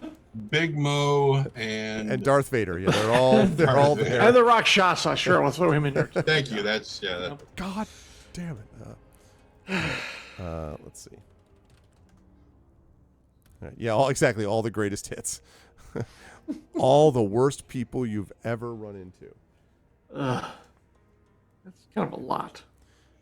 It is kind of a lot. Okay. Making friends and allies everywhere we Sure. go. That's right. those are not necessarily the same people. This is true. Friends and allies. Oh, okay. He's not so big. Okay, yeah. He said. Here's look regular up. size. No, just kidding. Okay, so 2. They each have like crab 3, claws 4, on 5, 6, 7, 8, 9, 10. 1, 2, 3, 4, 5, 6, 7, 8, 9. Thank you, Turner sister. 10. Is there Oh. no door out of this place? Yep, and they're standing in front of it. Oh, there it is. I see it. I was like, Oh, yeah, okay. And farewell, Maggie. I shall miss you all. oh, yes. Okay. Dame Maggie Smith. Yeah, that was sad. What an incredible career. Yeah, no kidding. And who had an incredible career, and then people found out about her. Like, had an incredible career, and that's like in her mid-70s. Oh, who's that? You're like, oh, I don't know, like a really important actor. The fresh new thing. Yeah, exactly. Yeah, like, geez. 35 years to be an overnight sensation. She used to play D&D with Vin Diesel. What? Because, No, she did seriously, really? on the Riddick movie that she was in, where she was the air person. That was Judi Dench. Oh, I'm sorry. I was gonna say Maggie. I mean, that's cool enough that Judi Dench Yeah. did it. But Right? I'm pretty sure at some point Maggie, because Judy played with Vin and played with her grandkids, ended up playing with Maggie at some point. But I can't. I'd have to look it up again. And don't get too excited about it. Vin taught them 4th edition, so Oh, You know geez. what? In favor of 4th edition, it taught me why miniature players really like playing miniatures. That is the defense I can give it. Yeah, the big problem with 4E is just that the combat is like overwhelmingly long. I mean, that's the It biggest also problem didn't with scale it. So. to epic terms. Right. The game that we played. Yeah. But one of my favorite characters, Ruella 2 Coins, got named 2 Coins because she was a halfling who kept killing people with coins, sharpened coins. And wow. she would always come in and like finish people off. So they ended up, her name was Ruella, and they named her Ruella 2 Coins. And I was just like, yes. That's exactly what we need. Okay. Right. All right, so we have 4 here we guards go. people. Yeah. Well, about that. Uh-huh. This is what I was trying to Oh, there's find. 5. There's a Fuck. captain-y guy. I mean, damn it. he looks like an elf. Special. Yeah. Darn it. He can continue facing to the south. That's fine. He doesn't have to, oh. He also looks like an elf. Well, this could be trouble. This could be a problem. Okay. And last but certainly not least. Sir, Olagothkos. Yeah, exactly. 4E was designed and hopes to be sold to a PC gaming company anyway. Yeah, exactly. It very much was trying to bring that to this. Okay. Here we go. Last but certainly not Also an least. elf. What the hell? Hey, it's another bard. He's got spiky shoulders. So, Wait. in front of you, you see 4. There are 4 armored figures with helmets, so you can't see, what's. You can't see what their expressions are, obviously. And then you have got 2 of these ones who look like, as you say, clearly elven, who look at you with no real expression. And in the front of them is standing Cardinal Torazun. Oh, Torzon. And he We stands... like him, right? Even though he's kind of a stick in the mud. Correct? And he stands facing you, and he says, so, you've made your way through. I am most glad to hear it. I am most glad to see it. And Jayla smiles and kind of says, as am I, but Torazun, where are the other cardinals? And Torazun says, I have not found them. I'm not sure where they are. She kind of like looks at him and looks back at all of you. And so the 1, 2, 3, 4, 5, 6, 7, the 7 of them there are standing there, and you notice that the cardinal also, even though it looks like he's got a sword there, he does not. He is holding a mace in his left hand. Is it bloodied? Just out of curiosity. I would like a perception check, please. Okay, I can do that. Not a difficult one. While that happens, Tanton makes kind of a clicking sound, and Spanner moves in front of Jayla to position himself between. Yeah, I'm right. Got it. Like Yeah. I said, Yep. consider me I figured. diaper man. I am on her like a diaper. Okay. There's no. Yep. But yes, I got a 23. It is bloodied. It is bloody. Recently bloody. I look at him and I nod to his mace. I'm like, and who was that? And he says, it is difficult out in the city right now.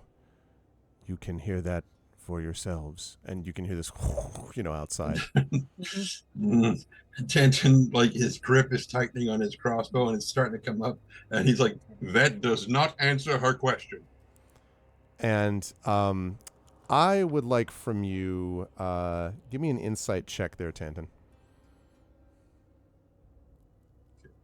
Dead. Because basically we are closing ranks between them and her right now. I know I've cited this many times, but one of my favorite sequences from Fellowship of the Ring, just a little subtle moment, doesn't even appear in the books exactly, but it's where Frodo drops his ring in the snow as they're on their way to Caradhras, and Boromir picks it up and then gives it back to Frodo after Aragorn tells him that, and Boromir's like, oh, I care not, and does the little, like, ruffle the hair of Frodo, and as he walks away, you see, like, Aragorn's hands slowly releasing from the hilt. That's basically what I'm imagining.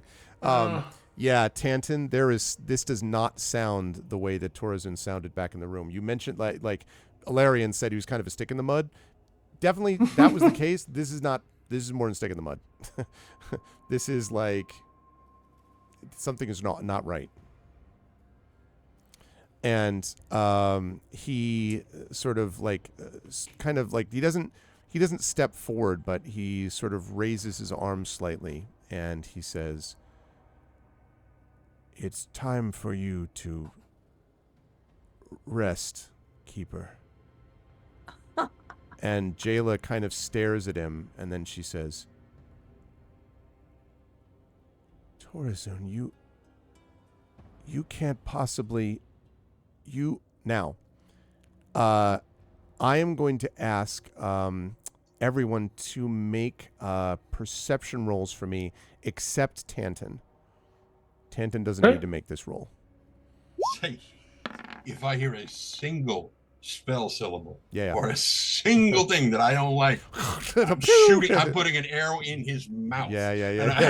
Oh, we're both the same. Doesn't So matter, right? Yeah, exactly. And Boom, TA. Merame. All right, so we got perception checks from everyone. I need one for you too, Rowan. A perception check, please. Wake up and roll. Poor guy. Brandon. Ah, Oh, no. Yes. Well, I mean, you Very know, fitting. The dice. that's In this roll case, with the I do narrative. not believe in you. I Very don't. specifically, in this case, Yeah. I do not Do believe not in you. believe in you. Ilarion, that perception, that first one was for you, second for Merime, Yeah. or okay. Correct. All That's right. correct. So Nisiana and Merime, and I mentioned that Tantin didn't need to make this. For those of you listening at home, it was a natural one. Yes, thank you. For, But For Nisiana Rowan. is not no. Yeah. You see, you can see this sort of the kind of tightening of his fist around the mace handle, and almost at once he, is about to bring his hand down, and so those of you who did not get that perception, so Ilarion and Rowan, I'm not going to allow you to work on this round that we're about to have, but I will allow Tantin to get an attack off first, and then we're going to be rolling for initiative here. So go ahead and get an attack first. And also, you're firing at him, right? Like the guy. Oh, in front. yeah. Okay, that's what I thought. oh, yeah. Yeah. When you say an attack, you don't mean my action, which has 2 attacks. You mean an attack. No, I will give you your attack action in this case. Okay. Yes. I'll give you a bonus attack action. And in the background, Nisiana's like, "Damn it, Mia Tantan. I hate it when you're right like this." Can't help it. So, yeah. Beak. At your stupid face. 17. Let's see. That I think is going to hit.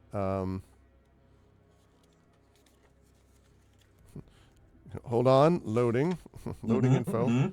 Yes, that will hit. Okay. That will be 10 points of piercing. Oh. Okay. And for the second, I'm going to invoke Sharpshooter for this one. So this will be a -5 to hit, but a +10 to damage if I do hit. And so 15 probably doesn't hit. 15. On him, a 15 will hit. Oh, well. Woohoo. 21 points of damage. Okay, so this is actually tremendous narratively. So literally he brings his weapon up. Remember how you told me you were going to basically shoot him in the throat? That's basically what you do. He brings his thing down and just falls over dead. And then all hell breaks loose. I would like initiative, please, from everybody. Okay. Remember to touch your And character first. I brought out the turn order. That was quite a run. Wow. Tantin. So he's dead. Yeah, he's Gone. dead. You wiped him out. Was not Wow. expecting that kind. He was not expecting that kind of damage like that. Okay. First one is actually for Merime. There we go. Perfect. Very good. And now it's on again. Exactly.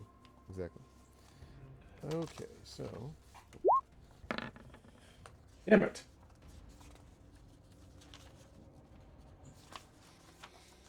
Might be time to change up the dice color, I think, after this. Initiative rolls have just been not great. Yeah, you need to change the dice roll color. Yeah, I think so. How about something very, very orange or very, very emerald green? The sucky part about the palette here, there's only one green color, and it's more of a neon, which is really annoying. Well, there's an outlet. Actually, you know what? There's more of a blue-gray. Okay. Well, you know what? I'm going to go peach. There we go. Ooh, Yeah. okay. exactly. Yeah. See, I Gotta told you expand my color paranoia palette. I told you my paranoia would pay off. Yeah, exactly. Exactly right. Light and passion. Exactly right. Tantin's paranoia turned out to be true. Okay. Mm-hmm. So, let's see. 17. That's 15. The risk of a suspicious nature.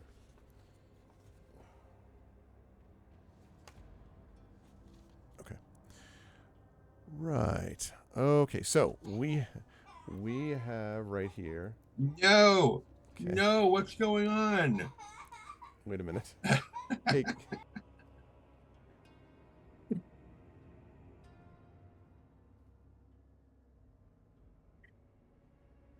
He's watching.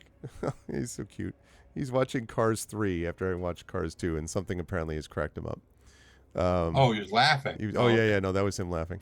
Okay, well, definitely show him Watership Down and Plague Dog. Yeah, No, that's great. That's no. great. Why? How could you even? Okay. However, you got to expose them to the classics early. Well, yes, but don't do it while we're on stream. And then follow up with never-ending stories. Yes. Okay. Okay, Nisiana What's with next? 16. Lassie getting shocked. Larian with the 11. Oh, we'll wrap it up with Old Yeller. Rowan, no, Old Yeller. All right. And then we have Where the red fern grows? Roll of Thunder, Hear My Cry. Why are we citing Newbery Award-winning books from my childhood? Have him read Argo. Yeah. Or Bridge to Terabithia. That's an upbeat one. Oh, yeah. Gordon Super. Gast. Yeah. Yeah, sure. God almighty. Johnny Tremaine. Okay. Right. So, and then Merime. Where did you roll for Merime? Was that? She's 11. She's right behind. It's in the turn order. Just bam. Oh. Sorry.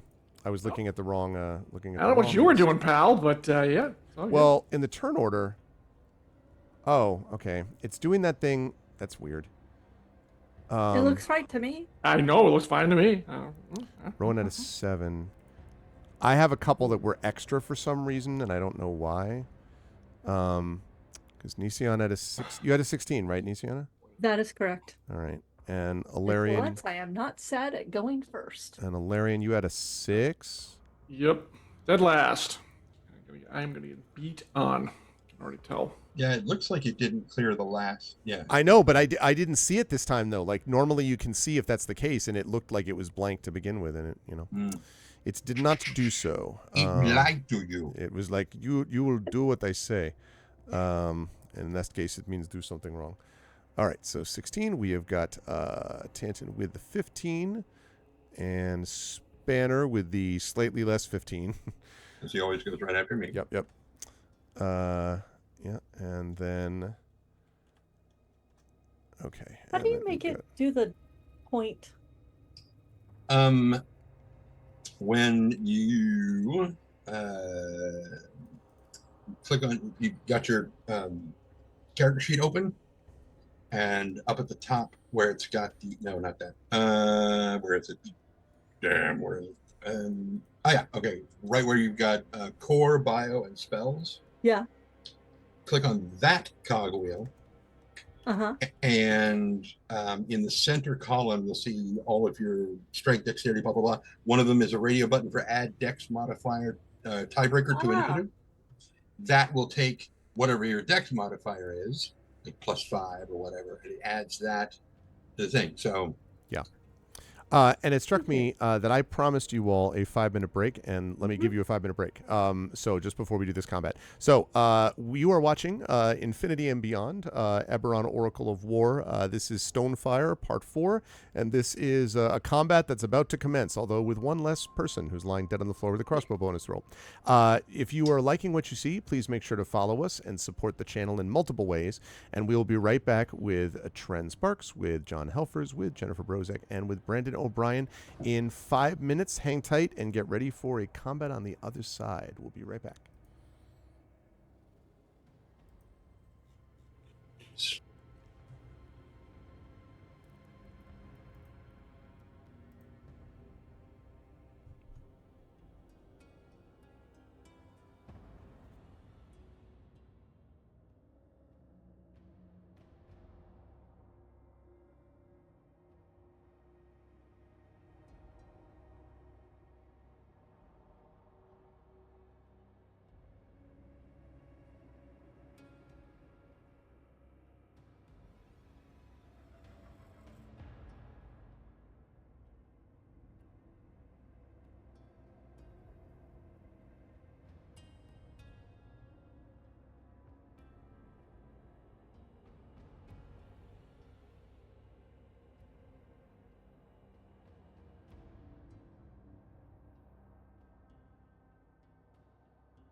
All right. So, welcome back, everyone.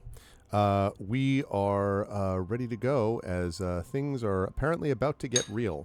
Here they were, the King's Citadel. Oh, wait. There Windows you are go, off. telling people again. I know, Hang on right? a second. And it's Roddy McDowell as the March Hare. Okay. Sherman Hemsley as the Mouse. Awesome. Exactly. All right, hang on a second. Yeah, whatever. We're Well, it talking, takes a minute to talking get amongst ourselves. Try to get this right. Oh, right. Pat Wait a Morita minute. was the horse, right? So, to be sure, There we go. Fixed it. Ernest Borgnine is in this production of Alice in Wonderland, but the Cheshire Cat is being played by Telly Savalas. Yeah. Who loves What? you, baby? What? Wait, who's playing Alice? Telly It Savalas. is, no, it's Natalie Gregory. Okay, I clearly didn't see this version. Ernest Borgnine is Alice. 1985. Yeah. I was 15 in 1985. Thanks. I was gonna say, is like Donald Pleasance in this? Like, you're the He Mad may Hatter. be. You're a number He one. may be. Oh my God. Anyway. I mean, Okay. Right, Donald Sutherland to be in it, really. Yeah. I mean Oh. that. Yeah. That's true. That's true. Lloyd Bridges, that's close. Yep. Hmm. Yeah. Harvey Korman is the White King. And Kurt Russell is the Queen of Hearts. Close. Who does he play? Kurt Russell. Oh man. No, he's not in it. Escape from Wonderland. Really? Mm. Well, I I gotta check noticed this out later. him I gotta check in this The out. Thing and in Big Trouble in Little China. Yep. Oh man, Big Trouble in Little China. And Stargate. I still love the movie, as problematic as it It's the is. exact same. Still love the movie. Same, exactly. And it is problematic, but man. Jonathan Winters as Humpty Dumpty. Sorry, let's go. Yeah, let's do this. Okay, so the King Citadel, you are all sitting inside this area. Now, I should say one just quick note from everybody, which is they are standing in front of the doors, but the doors are ajar, and in fact, one of them looks like it's been sort of slightly, the hinges are almost broken, so it's kind of hanging somewhat askew. So that theoretically you don't have to stay in the building if you can figure out a way to get around them. But very clearly, these ones positioned themselves, minus this guy who's now dead. They positioned themselves to try to block the path. And they look all, at least the ones whose expressions you can see, look pretty mean. The 4 armored figures are the ones to go first. And so they are going to stride forward. Yep. Got that big old 20 on the initiative roll. Is what they got. All right, well. So they are going to stride forward. Stride forward. Do. Okay. All right. It's going to stride forward up to you, Nisiana. Mm-hmm. And is Spanner going to have an effect on this theoretically? See within 5 Tanton? feet. Because you had Spanner move in front of Jayla. And I'm within 5 feet of Jayla. Yeah, so I would say yes. Going to have an impact on what? Like the attack, because he's going to attack Nisiana, and I wanted to make sure that there was no, there's something I Is was. Spanner within 5 feet of the guy? That's what I'm saying. Yes, because I think he is in 5 feet of the guy. So that's Um, I want to make sure he doesn't impose disadvantage or something I'm not aware of because of the this. If he does it by choice. Yes, he will. Okay. That's why I wanted to check. All right. So he is going to attempt to hit you, Nisiana. He he swings his greatsword at you, but that is only going to be, thanks to the disadvantage, an 11.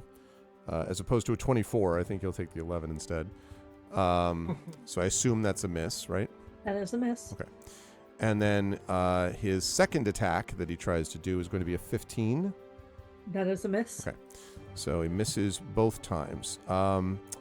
This one is probably going to move up, I think, to engage Spanner. Because Spanner is in the way. Okay. And this is not disadvantage since he's attacking Spanner directly.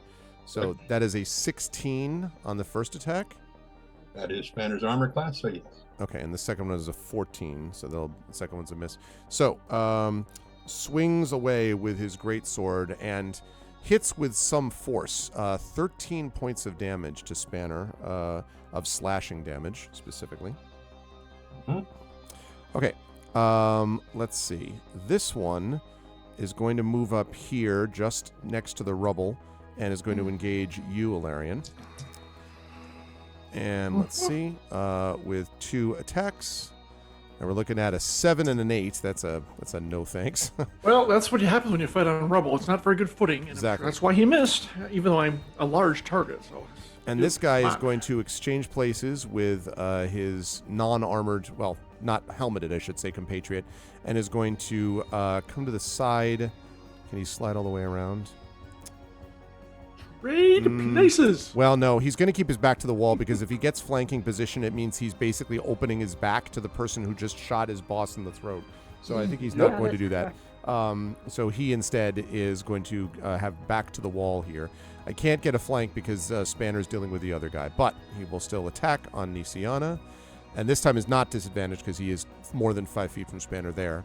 That's a 19 and a 24 for his 2 attacks, Nisiana.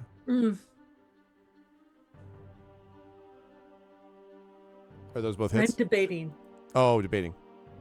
because I can make one of those miss. But if somebody attacks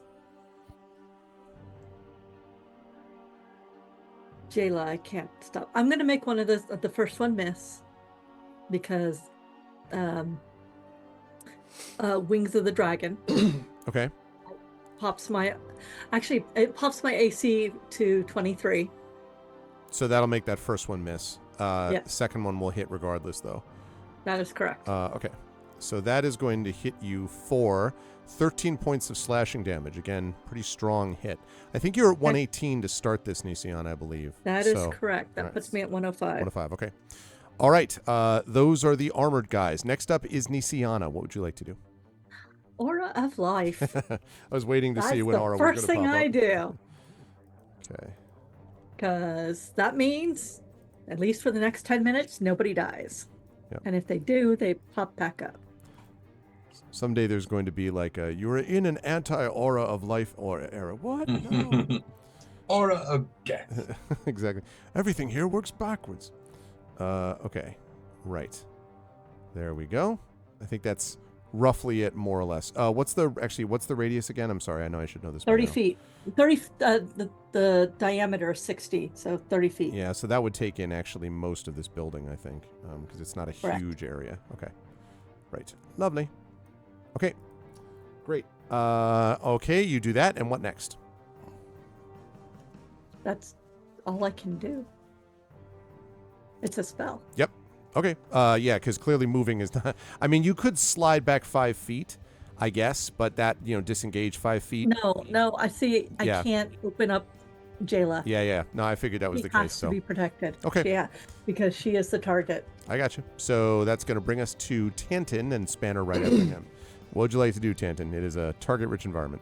It is. And these people are attacking my healer, and I'm not especially okay with that. Yeah, I don't blame you. So yeah, I'm gonna probably shoot at this douchebag I would assume. up here. Good thing that guy was like, I'm not going to leave my back to you. That doesn't matter. I will still shoot you. I'm going to beat you anyway. I'm better than you. Yes, exactly. So pink for the first attack. That is a 22. Absolutely hits, yeah. And that is 13 points of piercing. 13 points of piercing. Ow, does not like that. And as I'm firing the second shot, I'm like yelling to all of them. You saw what I did to your boss. Back off. Okay. And I'm going to fire the second shot. Oh. For 30. 30. Miss. No, just kidding. It somehow goes all the way around and hits the miss. Yeah, no, that'll hit. Yep. For 11 points of damage. Jeez. Tantin is That's it. absolutely lethal. Yeah. Well, Jeez. Wait a second. Because I'm going to pump an arcane jolt into that too. Oh, Okay. yeah. 45 more damage. No, it's not quite that much. Not quite that much. However, because of how Arcane Jolt works,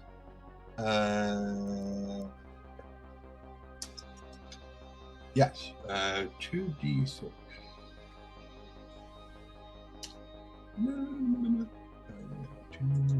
D6. Nisiana, you recover 9 points of HP. Oh, thank you. Because I don't have to damage, I can heal with it too. All right. So you jolt Nisiana. Do you yield clear before that happens? No. Okay. But- Do tase me, bro.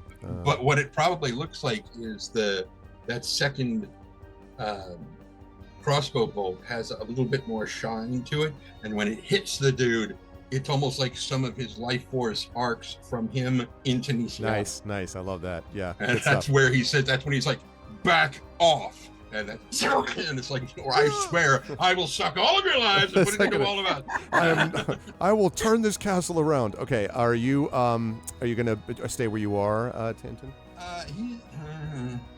He's actually going to step forward Okay. to block the backside, just in case somebody decides to skirt around. Yeah. Mhm. Okay. Woohoo! Sorry. Say again. Oh, yeah. Spanner is up next. What would Spanner like to do? And Spanner gonna bite the dude in front of him. Yep. I imagined. Because it's just like, no, we are not having this. So, jump it. 21. Yep. Totally. 7 points of force damage. Okay. Does not like that. I didn't figure he would. Okay, good stuff. And I'm not going to ask if Spanner's going to move because he can't. Right. He's just going to stay there and be a good boy. Okay, that's going to lead us to Merime is up next. What would Merime like to do? Merime is kind of behind the row at the moment there, John. Yep. Don't worry, that'll change. She parkours over everybody. I mean, actually, she's just gonna walk. It's just Okay, so she's gonna go over here and stabby. stabby. All right. These guys are threatening. Don't get me wrong, but they're not that threatening. She looked through her spells like, yeah, I think we got him. I have to say, as you're about to take this attack, I was thinking about, of course, Marie is French Canadian, and this morning, earlier today, there was a show, a traveling circus show, like an acrobatic circus show from Quebec, called I think it's Kekase or something like that, Cirque Kekase, which is literally the only food truck combined with acrobatics truck in the world. So there's What? like, they serve you food and then they do a freaking like acrobatic show. And literally they use the truck to like jump off, do trampolines, juggle, like go up to the, and they're all French Canadian. They were really great. Like they're trained at the same places where they train the Cirque du Soleil people in Montreal and all that.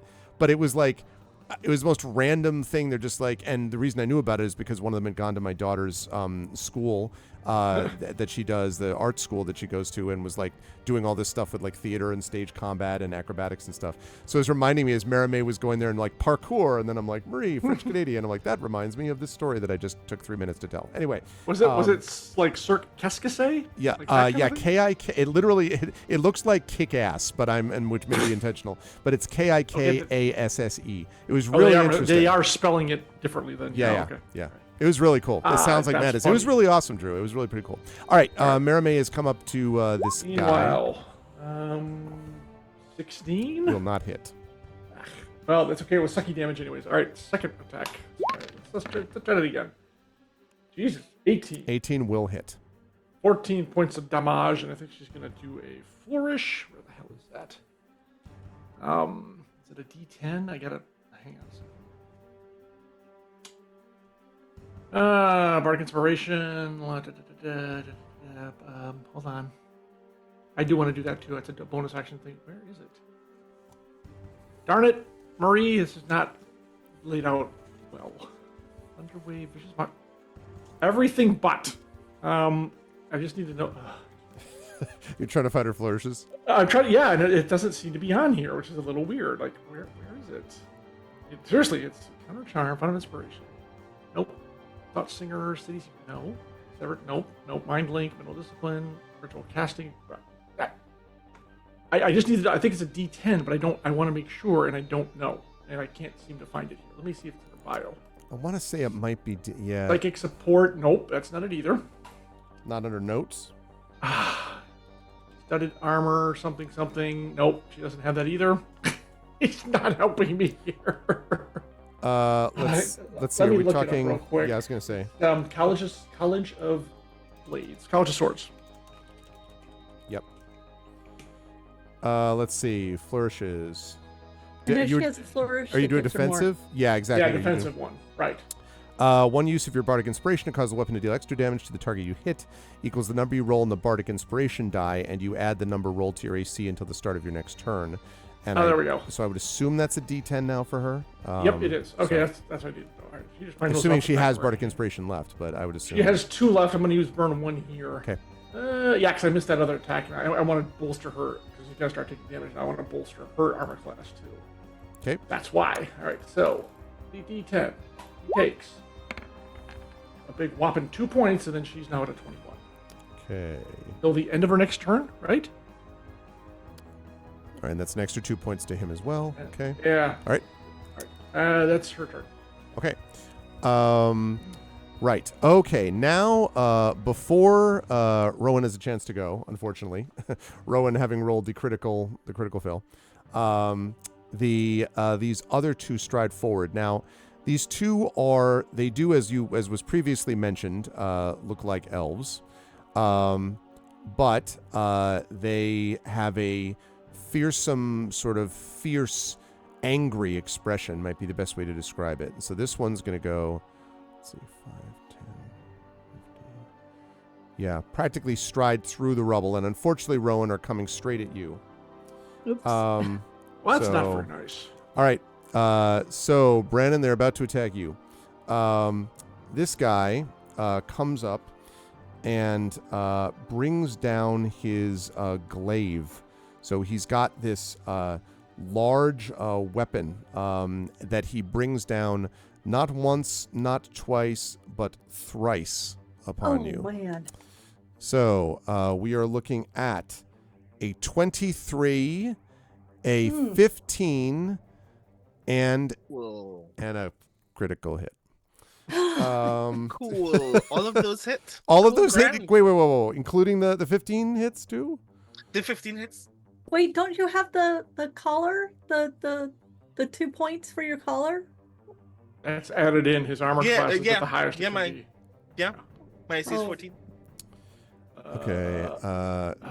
Well, you're within my aura. You'll pop back up. As a wait, is reaction off of someone's turn, right? Yes. It's when it's not Yes. your turn. That's when you react. Yeah. Okay, yes. Miramay will use silvery barbs on that critical roll. Ah, Good call. Okay. Um, Okay. just you have to re-roll the d20 and use the lower roll.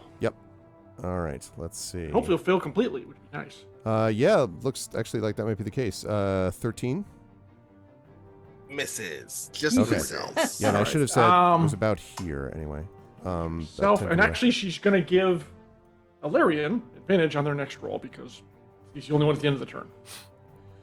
All right. I mean, he can use it within 1 minute, but he's going to use it. They're going to use it now. There we go. All right, Okay, that. so we are looking at, let's see, 12 points of slashing damage, but when that first one hits you, Rowan, the first one, which was not the critical, when that first one hits you, the weapon that they're using flares with a bright light. And as it flares, you are blinded. You take an additional 16 points of radiant damage from that. Okay. And then, so I think that's a total of 29 damage, if I'm not mistaken, overall. And you are currently blind, Rowan. Actually, wait. You get to make a con saving throw. You can do that first. So first con saving throw. Okay, Jesus Christ. Yeah. Con You take the save. damage regardless, but this may keep you from being blinded. 12. That is not going to do it. I am afraid that you do indeed take. Wait. uh, I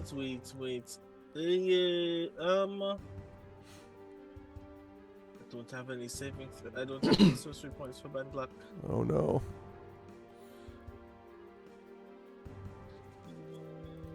I can Tides of Chaos though. Ah, Okay. Huh? Everyone's like, hope? Right, so that's advantage. So let's hope that I get that this other roll is not garbage. Come on, don't be garbage. Much better. Hiya. Just Hey, reverse those that's better. numbers from a 12 to a 21. Outstanding. I no Ooh, longer have to look up grand. the full blinded conditions. It's not good. It's not Okay. good. Nonetheless, I would though, very Rowan, much like to see. it got your attention, though. I think is the way to put it. Does Okay. he, Arv, does he still take the damage? Yes, still takes the damage, Yes. but is not blinded. Just, all right. 29. Yes. Just checking. So Yeah, that ow. that was a lot, all at once. Okay, and just complete, just a mask of fury on this guy's face. Okay, let's see. Oh, I should also mention when you're hit by this, Rowan, the weapon itself feels almost impossibly cold. Like you are being not only hit, but you're being almost, and you don't take any additional magical effects yet, but feels like you're almost being frozen. This is like incredibly cold metal that this weapon is made of. Cool. Okay, yeah, it's exciting. I know everyone is pleased. All right, now let's see. This one is going to move in, and between his compatriots is going to bring his glaive down. I think from right about there. Yes, in between there on Nisiana. So, first attack is going to be a 25. that hits. Second is a 10. Does not hit. Third is a 22.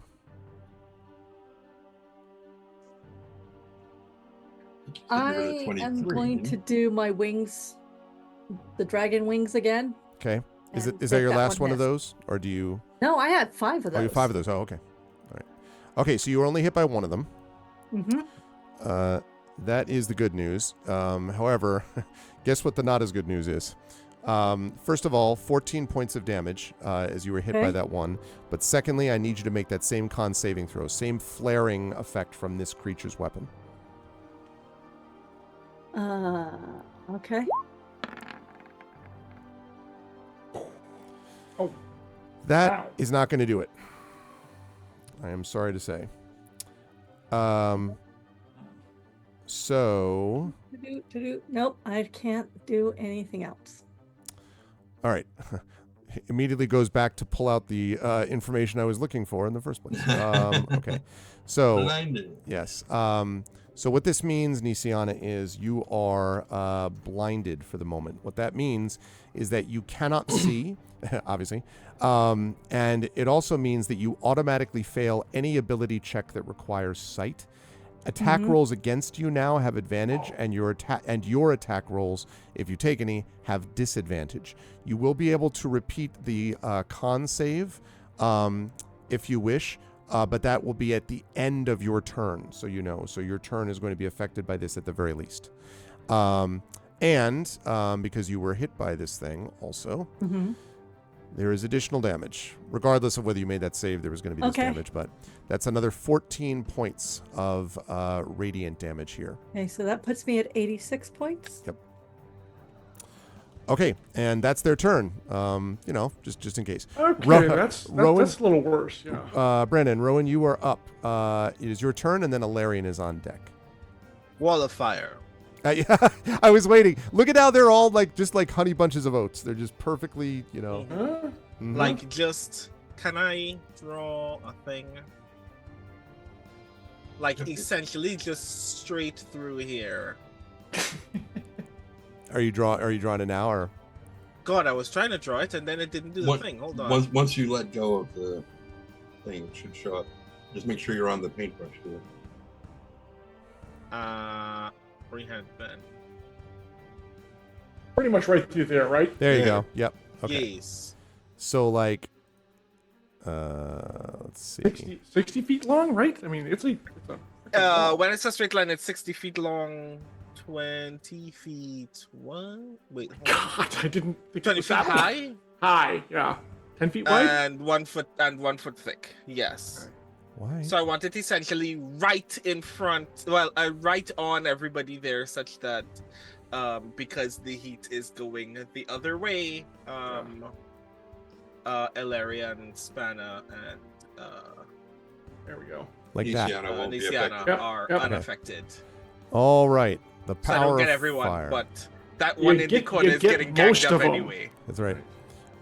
Okay. They make the deck save now or at the beginning of their or at the now and then at the end Everyone of who their turns, is everyone who is 10 within 10 feet of the side that is facing them, or in or on the wall, will need to make one deck save now. right? What's my DC we're looking for? 17? DC 16. 16.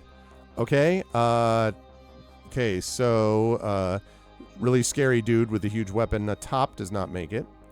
So this guy over here is not going to be impacted by this because he's on the cool side, so to speak. Yeah. All right. He's the McDLT of the group. Yes. Yes. Okay, the one next to Nisiana is definitely going to fail.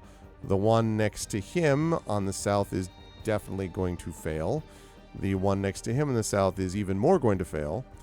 And the bad, scary-looking dude, is going to parkour out of the way, although he's on the cool side, I think, anyway. If it does hit it, regardless, he is not hit. So basically it looks like the two scary-looking dudes... No. I guess everyone failed except this guy at the bottom, I think is what that Right. means. Yeah. Right. All right. So, given that, what are we looking at damage-wise? Hey, so that is now 5d8 fire damage, or half to everyone who saved. Okay. Let's see what that damage looks like.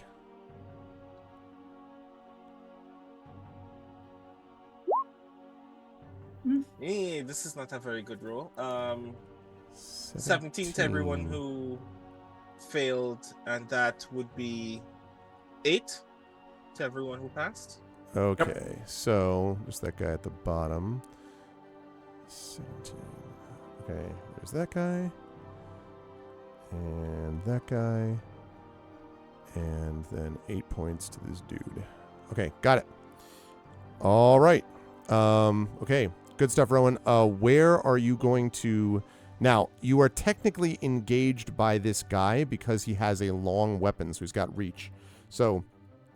you can disengage from him if you wish. That would be your only movement that you could do this turn. Or you could stay close to him. But the guy who, hauled off and hit you one last turn, who's on that side of the wall, he's still, he's in the wall, but he's still technically got you engaged.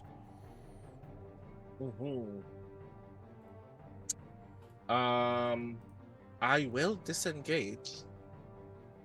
Okay. So I can go here?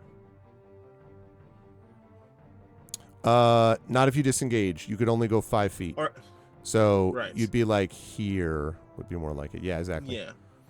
Yep. Cool. Okay. That makes sense. Also, when you did that wall of fire, by the way, the one who has who is blinded Nisiana sort of yells out in pain, but Nisiana's blindness does not disappear. But you get the impression he had to hold on to do that, basically. So, good stuff, Rowan. Alarian, you were on deck. What would you like to do? Or not on deck, you're here. It's your turn. What would you like to do? Oh, well, That's right, Drew. It would not be an Infinity Beyond fight without a wall of fire. That's how you know the fight has started. Mm-hmm. How many of those you got left, by the way, there, Rowan? That was... hold on. What level was that? 5th level spell, I think.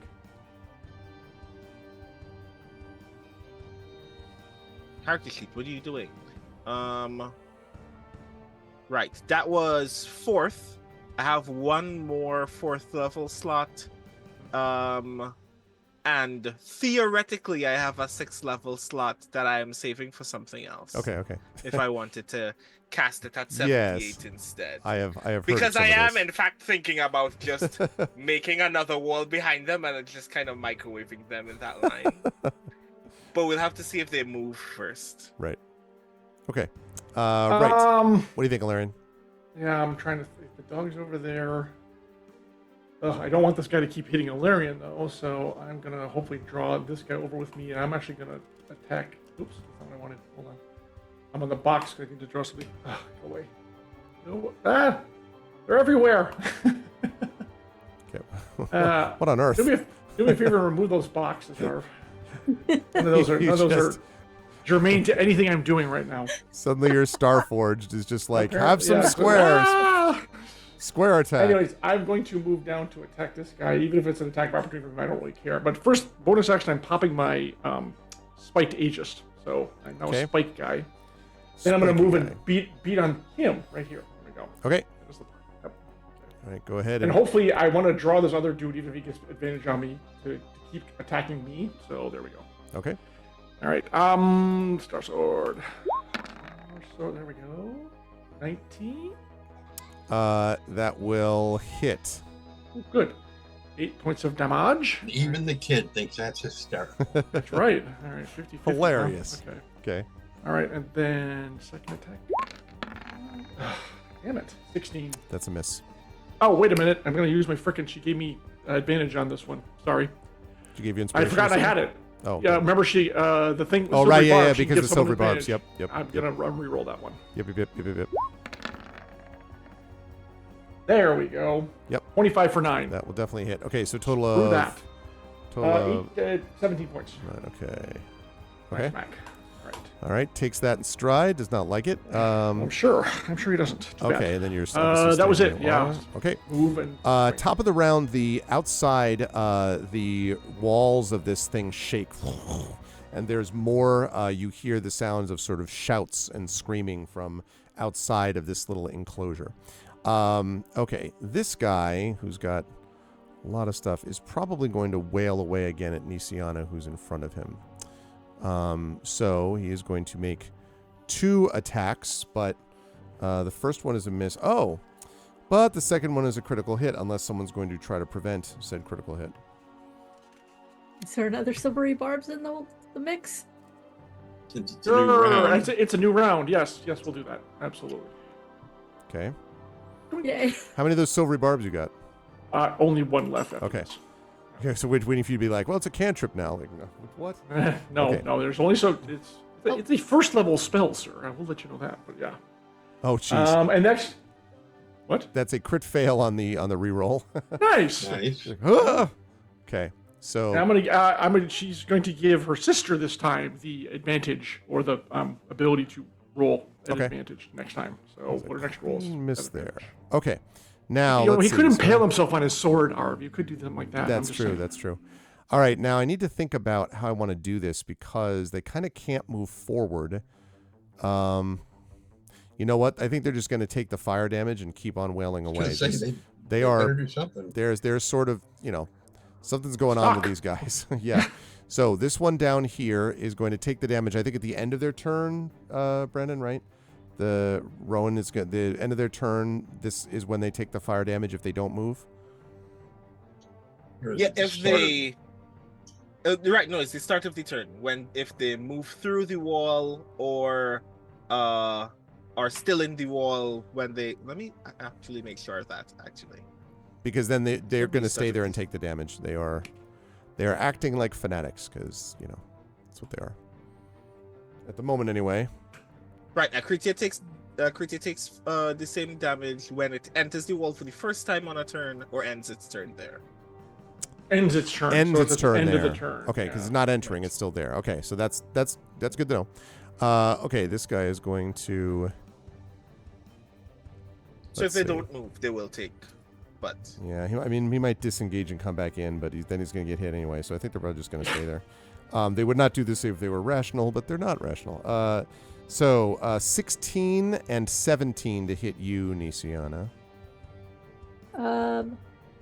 Oh, and sorry, they get advantage on you. You were blinded. I apologize. I forgot about that. So that Okay. first team, we'll call that first. The 2 rolls I made, I'll make that a 17 as the first one then. Okay, does not hit. Okay, and the second one at advantage is a 23.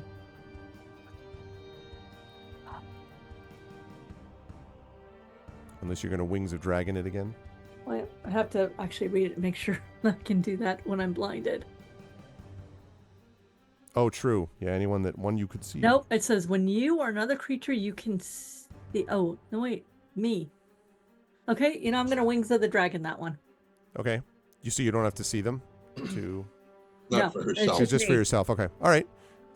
So that means that they reduce it. Do I re-roll it again, or you don't re-roll Wait. it? Hold on. You said, what was the second one? The one that would be hitting you is 23. Actually, it doesn't matter because that would just make me 20. My AC is 23. So I guess I take that one. Okay. All right. So that is going to be. Okay. You take 11 points of slashing damage from this thing. 1775. Okay. Yep. Okay. So now they're going to take damage at the end. Well, I guess we'll take damage on all of them, Rowan, at the end of the turn after they're all done attacking their people. Might as well do it all at once. So the one is going to attack Spanner again, and is going to critically miss the first time, and is going to get a 24 the second attack. 4 hits. Okay. So. And that is going to be a total of 9 damage to Spanner. Okay. And then the last one is going to attack Alarian. And is going to get, we got a 12 and we got a 14. So those are both No good. pretty obvious misses. Okay. All right. Now you can roll damage, and all of those guys are going to take, that are in the 3 that just went, are going to take fire damage, Ron. Ooh. Does the one at the end have to resave? Are you talking about this one here? No, the other end. The one who's like right behind, under me and in the wall. This dude. Right here. Come on. Here. That guy is not one of the. That is a separate group. Oh, okay. That person goes later in the round. Okay. What do we got, Ron? Oh, look at that. Oh, 20.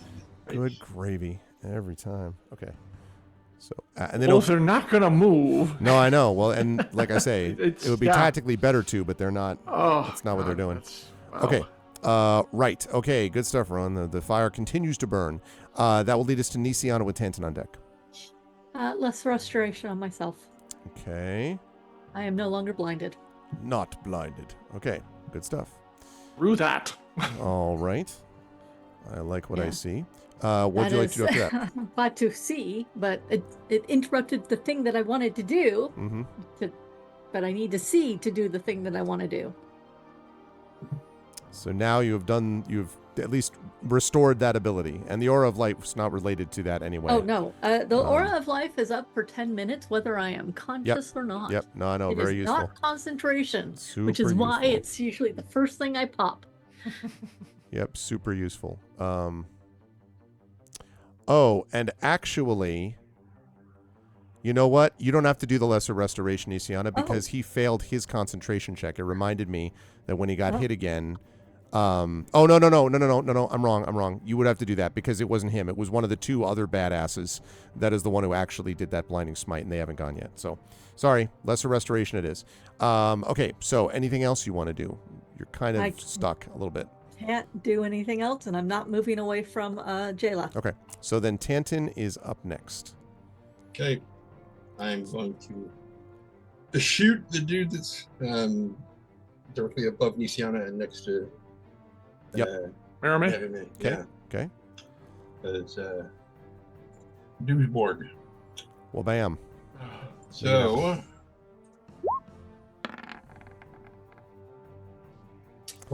23 will hit. Yep. For 11 points of piercing damage. Okay.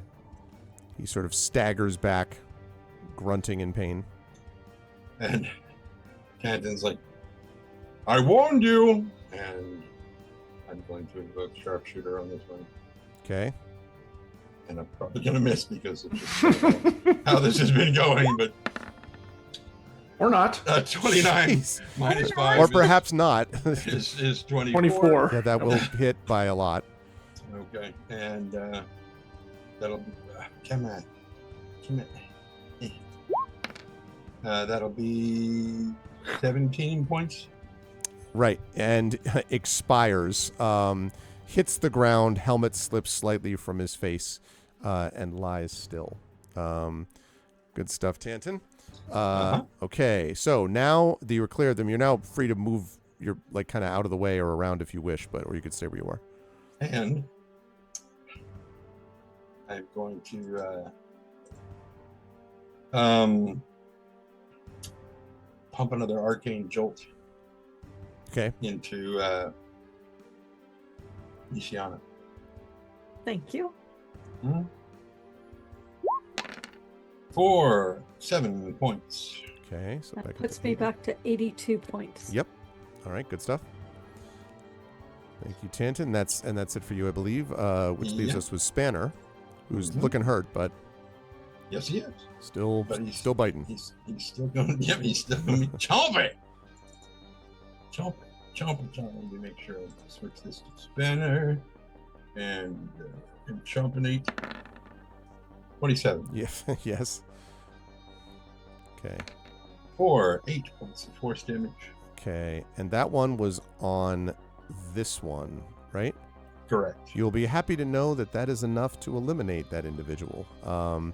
So that guy goes down, or at least goes down as soon as I move the wall out of fire out of the way so that he can... Okay, and falls to the ground as well. All right, Spanner, good stuff. Spanner is, I assume... Now, technically, Spanner, well, still will be incurring attacks, but I assume Spanner's staying in front of Jayla anyway. So that means that leads us to Merame is up next. And you're muted. No, you're not. No, he's not. You just had a lag. Oh, good. Yep, you're good. Yeah. He's going to engage Glaive Boy. Glaive boy. Yep. Oh, but that's not me, though. His name is Colwyn. No, that's the wrong movie. Man, if it was that glaive, you'd all be in trouble. These No guys, kidding. yeah. All right. 30? Yes, that Well, will the hit. 19, yeah, that's for Yep. 7 points. Yep. Okay, and then Oh, 20 for 13, a non-natural 20. Now, wait a minute. Doesn't she have... There's a charge here on the rapier. It's a rapier... Isn't it a rapier blinding that if she burns a charge, she can blind this guy? Isn't that what that does? Yep. I Yep. believe that's right.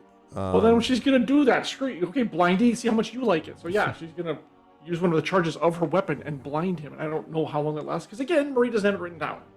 So I don't know. It's okay. I'll look it up and tell you. Yeah. Yeah, There you go. It's a blinding flourish, I think. No, It's a weapon. It's a weapon specific thing. it's something Oh. that Hanton built into Yeah, her yeah, yeah, rapier. yeah, yeah, Oh, yeah, yeah, yeah. yeah, that's right. What's your name? Yeah, thanks, Arcanist Mr. guy. Tell him what it does. Let's see what this guy's won. Because blind my sister, will you? Which is exactly what she'd say. Mm-hmm. This blinds for the rest of his life. That's right. Well, It it's might. going to be short anyway. So Just might. Where's my thing? Okay, right. It's a different thing. Yawn. Oh, that was me closing the bookmark thing instead of actually clicking on it. I swear I will get it. Just a minute. we all are waiting with breathless Yeah, anticipation. I know. The guy's like waiting to tie the blindfold over his eyes. He's like, all right, wait, Right. yeah, right, yeah. Yeah. Radiant weapon. Come on. Searching.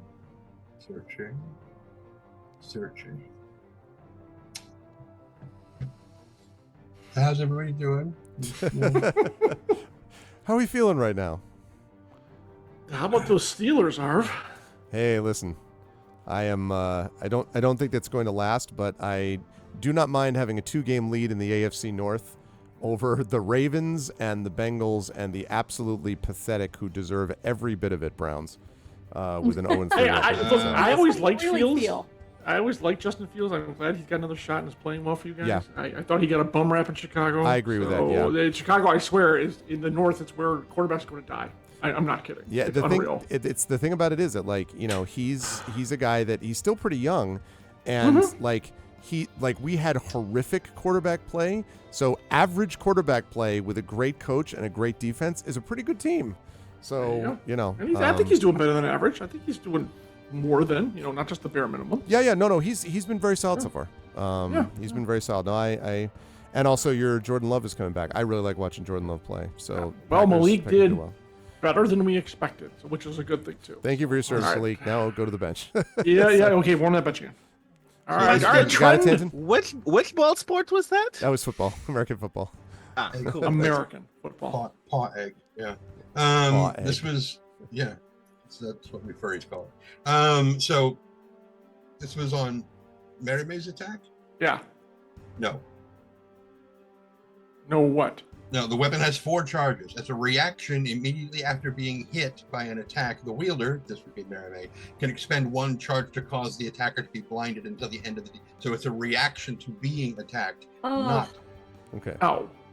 darn Okay, it. well, I've already used my reaction, so that doesn't. All right, then never mind. He just takes the 20 points of damage from the attacks. Which I like the answer is just no.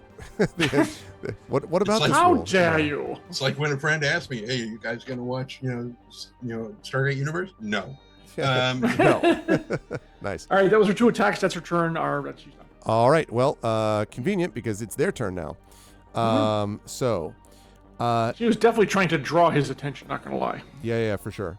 Yeah. So the one that is standing next to Merame draws himself up, and his terrifying looking figure, even normally now, because his skin is burned and there's just, like his hair is on fire, and like there's just the whole thing is this menacing, horrific figure. And suddenly, all of you, I believe, everybody literally in the room that is not allied with them, needs to make a wisdom saving throw for me, please. What? A wave of fear sweeps over you. Okay. Wow. Wisdom, you said. Wisdom. Damn. Jeremy is I'm first. afraid. Sometimes Rowan is actually very wise. Rowan's like, nah, whatever. Okay, Larian to be 18. Oh shit! I didn't mean to do that. So I had it on. first one would be it was- 14, though. It would be the first one, right? Was that for Mermaid, Yeah. though? Or which one was for which? The top one, the 18 is Mermaid, who we're gonna good roll, and mine is the 14. Okay, got it. Yeah. And then Tanton, I think. Okay. 16. Okay, 16. So Spanner it doesn't say that Spanner is immune to fear, so should he do this as well? yes, Wow. then I would say yeah. Actually, Arv, Yeah. I'm gonna blow a spirit die on this roll actually because I can. Somewhere in here, I can do it and add it to a saving throw. And I'm gonna do that. Okay. I can't remember where it is, but I think this is a good time to do that. Makes So, sense. And go ahead and thought make so. the spanner roll as well, Tanton, while you're at it. 12. 12. Okay, I'll come back to that. Weird that he. There we go. Yes. Okay, So I will 20? take that. Yes, a 20. Thank you. Nisiana Thank you. and Spanner, you feel a wave of fear pass over you. And Wait. that means that both you and Spanner are now frightened. Now, the impact is. of frightened is 40. that you have disadvantage on ability checks and attack rolls while the source of your fear is within line of sight. And you cannot willingly move closer to the source of your fear. You don't run away, but you are going to be at disadvantage on ability checks and attack rolls for this. Let's see. Yeah, and here's the other thing. So. Oh, wait. I get to roll again. I have advantage on frightened. Oh, okay. Go ahead and do it. Make that roll. I was like, wait, I'm a halfling. I'm brave. I'm brave. Am I brave? You're brave. Brave. Yeah, you're brave. So only Spanner is not brave then. Okay. Makes no sense. But all right. Welcome to Fright Night, exactly. Yeah. Okay. So Spanner is going to be affected by this. Now, for your benefit, there, Tanton. This is going to last until Spanner can get more than 30 feet away from. Once it gets more than 30 feet away from the source of the fear, then he can repeat the saving throw. Until then, there is no saving throw. He just stays frightened. So with this guy. So let's see. That was that was his action. Crispy Was to do critter that. at the top. Yes. And that's not concentration on his part. So that was his action. So now he's going to take more damage from Rowan here. Well, let me think. Is he going to? Yeah, Yes, he yes, is. he is. He is going Yep. to. Well, As it happens, yes, he is, John. Okay, so go ahead and roll I'm the just damage there, helping you Rowan. make that decision, sir. I think Yes, you're right. I think He I'm does. assisting you. Yes, definitely. And that's just one of them. Why is he beating on me? I can't imagine. Dragon mark. And also, you're right next to JLo. Maybe that's Still, what Nice. it is. rolls There's like a this, nice I would one. appreciate a great There's a deal. better one. Yeah. All right. Okay. Nice. All right. Takes that Nice. in stride, so to speak. So just one of them took that? Yeah. Hold on to that thought because we'll see what the second guy does. That was the first one. I forgot we were going to do that at the end of the other's turn, but okay. This one, it's within 10 feet. You said if they end their turn within 10 feet of. Yeah, within Yep. 10 feet of the warm side of the wall, essentially, yeah. Warm. Okay. Which also Um, includes being on the blazing. wall, but yes. All right. He is going to step forward, and this is just 5 feet to get there. So he's basically Yeah. moving to prevent an attack. It is putting him in not a great, theoretically a flank position, but he will take that Yeah. rather than being burned alive. And now, let's see, is he going to try to do the fearful thing? No, I think he's going to try to hit the guy who just is wall of firing people. So he's going to try to hit with his glaive. +4 to armor class, Rowan. I'm getting really tired These are of one of this. your things? Okay. Ooh, Uh-huh. grand. Yay. That gives me 18. There Okay. you go. First attack will be a 26. Second attack. Jesus I Christ. tried. Second attack is a 14. Oh, okay, and there The you go. third attack is another 26. I'm Jesus thinking you're trying to Christ. kill us. These Yeah, guys are I rough. am- These They're guys not- are rough. At least I'm still in the aura, which means Yes. which means that I will still be awake immediately after I Oh. die from the damage you're about to give me, Yeah. right? Because I only have 24 HP. 19 points of damage from those 2 hits, Rowan. Oh, you're up. Good. You got to stay up so I can get advantage. Trust me. Cool. This is a good thing.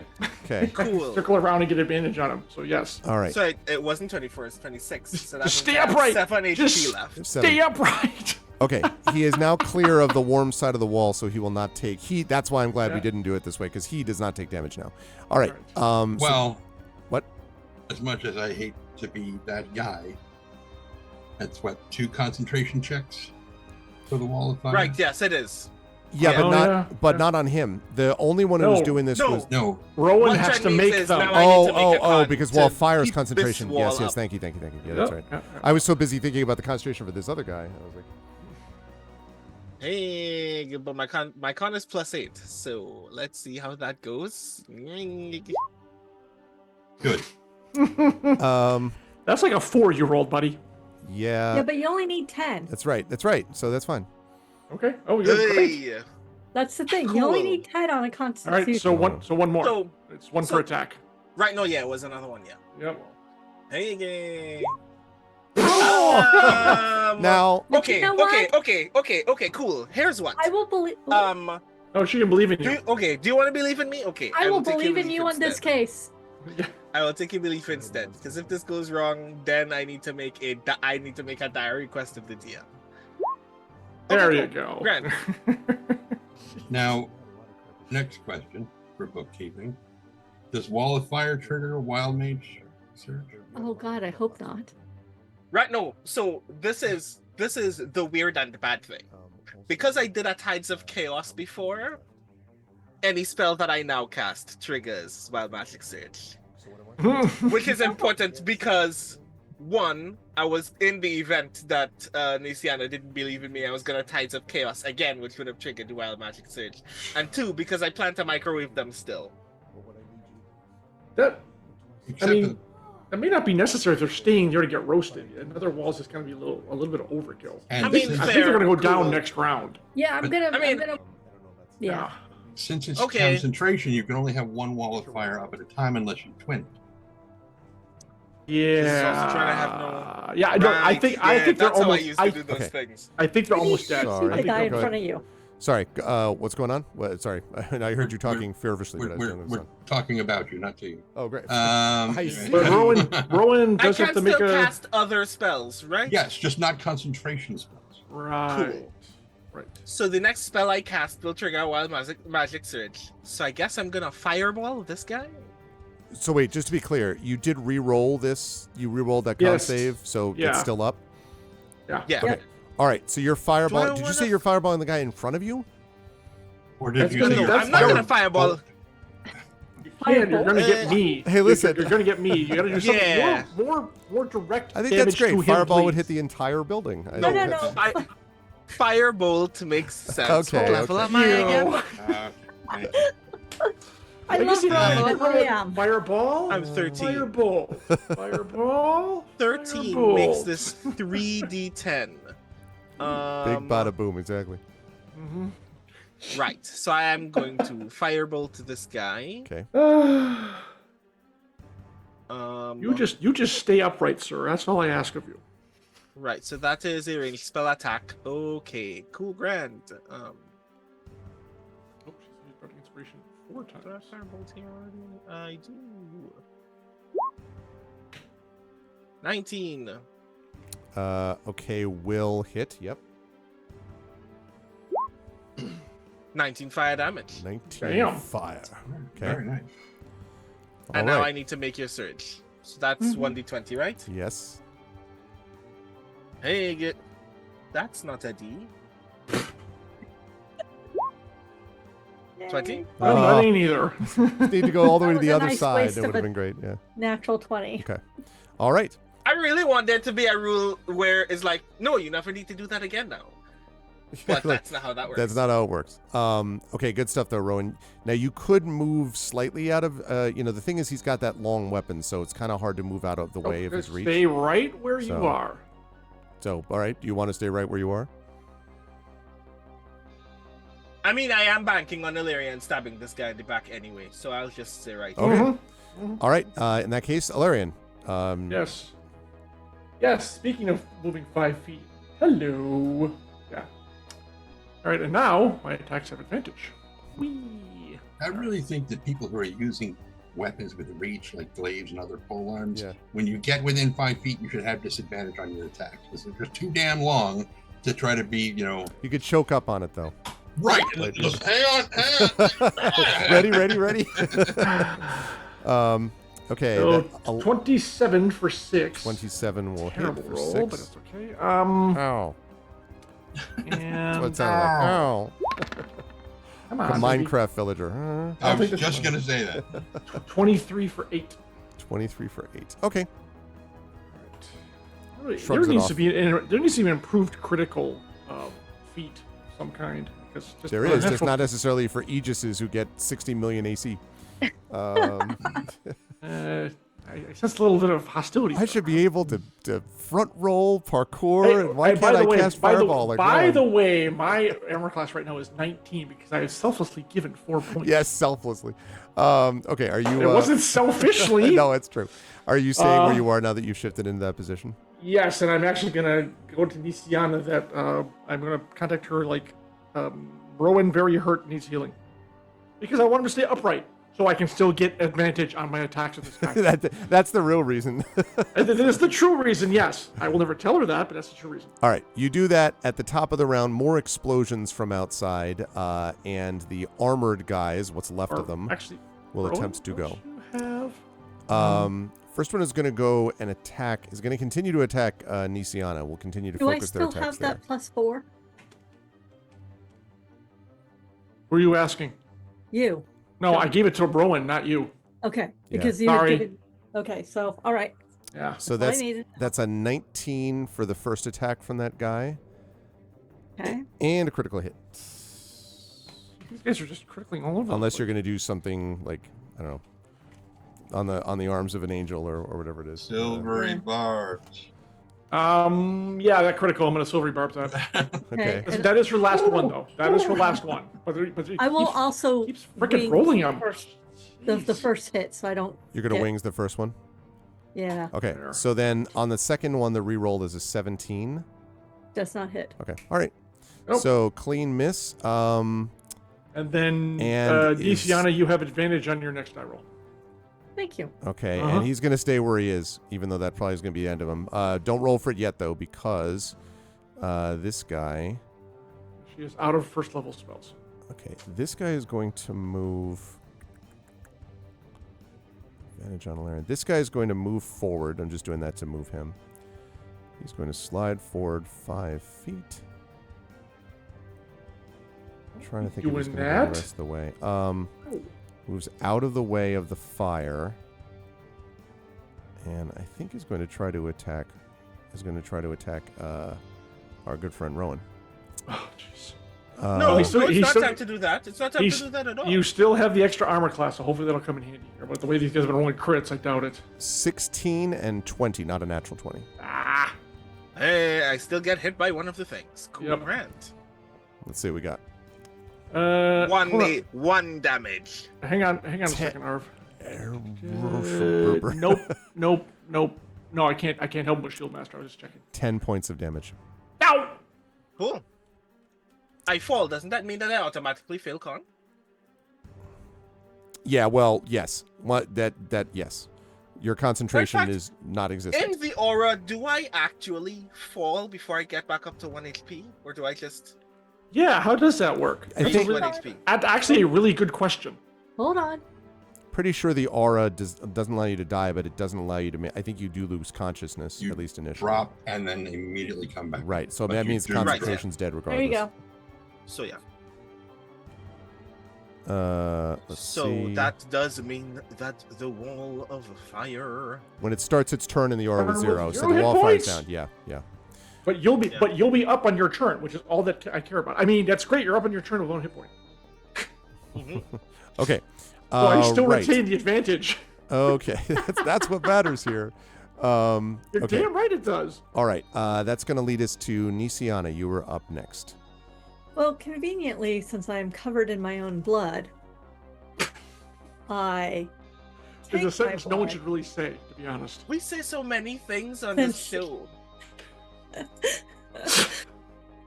I'm going to use a new spell for me. Ooh! Uh, Blood tentacle. I am going to bane. I'm going to throw blood at Yeah. people. Nice. I am baning both sword guys and the dude in front of me. This one, and this one. I'm pretty sure they're within 30 feet of you. Oh, wait. So. He laughed. Why did he leave? Why? Wow. Wow, totally spoiling your big reveal. I know. Charisma saving throw. Kaylin's like, I'm gonna watch THX 1138. Yeah, exactly. But no, you're not. No, he's actually been a really good boy, but he's like, can I watch? I'm like, no. Like, it's time to be getting ready for bed. Mom is almost home. All right. Right. So sorry about that. Take the door and lean and I go will lay go down. back to conveniently. I'm covered in my own blood. I need a drop of blood. I am baning the 2 sword guys and the armored guy in front of me. We're baning 2 sword guys. Okay. All right. Charisma saving throws, huh? Yep. All right. First I we'll mean- deal with the armored dude. That's definitely a fail. The frightening looking dude also fails. And the frightening looking dude at the bottom, what's the DC again? 16? I 17. Yeah, that's also a fail. So they all fail. Nice. So all of them now attack at disadvantage. Wow, okay. That's not what that says. Oh wait, Roll a d4 and subtract the number rolled I'm from sorry. the attack roll. that's the different one. That's Okay. still This can is be pretty still- good, though. Oh, yeah. still good, Yeah. but not quite as good as that. Okay. Yeah. Okay, very nice. Okay, so Bane, and then are you moving minus anywhere, 1d4 Nisiana? for everything. Still though. Where's Huh. oh no. Interesting. And Tantan is on deck with Spanner, which you may already know. A frightened Spanner. I don't mean to be I'm spamming. I can never constructively remember which frightened. thing does That's that. the weird part for me. Oh, I don't know. I would- I mean, like, he's not immune to those conditions. What? He is immune to Fair? he is immune to poison damage, and he is immune to being poisoned, charmed, or exhausted. But not immune to being frightened. Doesn't say anything about frightened. Yeah. I'll look it up more later, but I'm pretty... Yeah. Fear natively as an instinct in the human psyche is a reaction to a thing that a thing can actually be afraid of. What is Spanner afraid of? Well, you know, A gilded the problem with cage. Tanton, Growing up in a... Tanton tweaked his algorithm too much, so he actually, you know, installed the fear program. You 2.0. accidentally... Yeah, right. Yep. It's like, yep. There are things Spanner actually does not like. Cool. Yeah, maybe it's just sort of... He's just disgusted more than anything else, right? Maybe he's just kind of like, oh, God, that thing. You know, that's not it, too. It's got to be some... Maybe he's intellectually decided that guy's a badass, and so... Yeah. Maybe that's what he's done. How are we looking, Jen? Nisiana? Oh, I have done all the things I think I can do. Okay.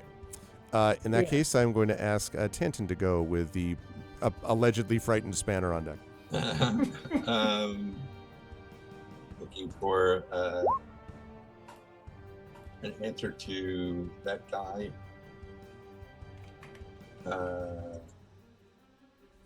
John. I'm looking for an answer to his question. Oh, okay. It is one action. Okay, there you go. Right, yeah. That's why I hadn't done it yet, to answer your question, John. Oh, okay. You're thinking about that. This is a Zoom thing, chat, Yeah. regarding the use of that awesome healing bracelet. Okay, so continuing to shoot at the news board up here. And think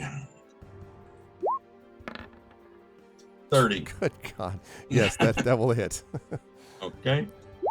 That is 7 points of piercing. Okay. And Continues not to like it. just because it's so much fun, and I know it's going to fail me immediately. I'm going to invoke sharpshooter on this one again, and that'll be a 27 minus 5, which is 22 Thanks, baby. to hit. Okay, cool. That means I do 400 points of damage. You're welcome. Not you. I'm sorry. You don't need to feed the steel defender, do you? Okay. No. Right. So 22 That's will not hit. that's not what Reddit says, which is super weird. 22 will hit. Okay, good. So I'm just going to do 18 points of damage.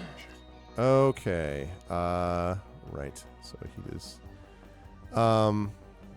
And This guy's taking a lot of punishment. He's still hanging in there. These guys are pretty buff. how hurt does he look? He's taken a fair number of blows, but he does not look close to death yet. Oh, Okay. Then I'm going to Tangen will the last shot, the sharpshooter thing, the spiral of life energy starts to come back towards him, and he just points and sends it over to Rowan. Okay. So Rowan will gain 10? 10 hit points. All right, that starts from 0 there. So that means Rowan is at 10 points. Not in time to save the wall of fire, but in time to save his life. So, okay. Good stuff with that, Tanton. That means Spanner is up. Spanner is currently apparently frightened. Yeah. Frightened of something. Frightened of being deconstructed, maybe? There you go. No. Frightened of frightened of being called Spanner 2000, the final spannering.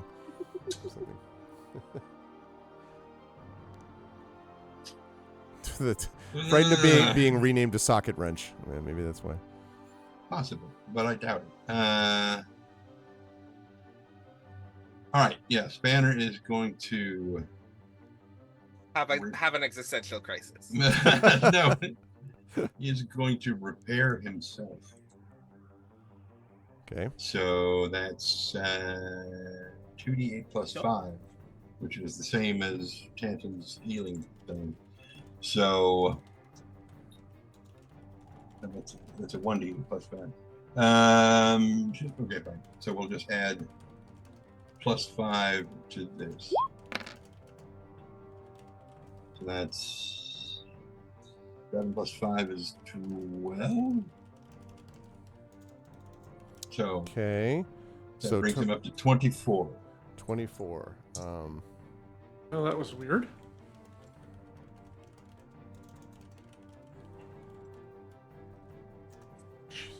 Okay. So 24 total. Okay, love it. And loving it. Right. Okay. So he has repaired himself. That's why he was there. And then he's, But he's staying not where he is. moving. Okay. Then Because Merame. he can't move any closer to the guy. Right. So he can't advance. And even if he did, he would have disadvantages on his checks against that guy because the dude is still in his line of sight. Yeah. But he can stay where he is and impose disadvantage on any of these people if they come after Jalen. Okay. Yeah, and I see the pictures. Bear with me just 1 second. This is going to take a moment while I get everyone back in place. I think that got it. Nope, not quite. Why are you here now? That's a good question. It's an excellent question. Okay, there we go. Fixed. Arv is both the DM and Illyrian. and Illyrian. Fixed. Okay. So yeah, I had a little bit of technical difficulties. That's why that happened. That's no problem. Okay, so that's good to know about Spanner. And oh yeah, so right, and you're staying right. Okay, so that leads us to Merame. Is up next. Right. I can use like a second level spell to cast a first level spell, right? Yes. Yes, absolutely. Can. Yes. You can upcast anything you All right. She's gonna cast Kinetic Jaunt, which is actually a bonus action anyways. And the reason she's gonna do that because she wants to get behind this guy and do some stabby. Although wait, actually, let me ask you. If she's positioned here, is that advantage because between her and because he's attacking Nisiana, right? Yes, he is. Yes. Okay, she's gonna cast Kinetic Jaunt, move around him without provoking any attack of opportunity, screw off, and then just wail on him in the back. Okay. Makes sense. You can do that. The power of Kinetic Jaunt. It's actually a really nifty thing. Okay, make sure you use up that second level slot though, if you didn't already. Oh yeah. Oh wait, you know what? Actually, I think I did. And that is that's the last. She has no more second level spells right now. Okay. Gotta burn a lot of them, but it's worth it. All right, stabby with advantage. Let's go kick some. 16. Miss. I don't think there's anything she can do to up that either. Nope. No, and even because she has, I mean, technically she rolled it with the advantage right just now, right? So yeah, no, that's a 2. That's a 2. No, that's fine. That's fine. It is what it is. It just there we go. natural 20. 31 on a natural 20. My goodness. All right. All right. That's Max gonna be 8, 9, 10, damage. Okay, I don't know why it's 15 points. It says here it's a D8 plus 4. So it should be. Wait, D8 plus 4. Oh, dexterity. Actually, it should be a D8 plus 6 because rapier plus 2. So it is going to be 16 points. Okay. Yeah. The math is wrong here. Well, D8 plus 6 would be 14 max. Sorry. Yeah, you're right. You're right. Okay. So 14 to the scary looking guy. Yeah, unfortunately, it doesn't do anything else. But yeah, I wish she'd hit in that first one. Okay. Hey, what's up, Critchwitch? Okay. That was it. But now she's got that. She got the Kinetic Jaunt for the next minute. Yep. So. No, I mean that was useful in that regard. Okay. Right. So that means that it is this guy's turn. So what is he going to do? He is going to continue to wail away on Nisiana. With a minus D4. The focus remains, yes, with a minus D4, absolutely. So it's very important. Okay. First attack is going to be, I believe that is, rolls a 24 minus, he rolls a minus 1d4. Wonder if you roll that or I do. I'll do Which it. would you prefer? Well, I'll do it in this case because, so 24, so 22 would be total on that first attack. Is that a hit, Nisiana? Okay. Is that 22 a hit?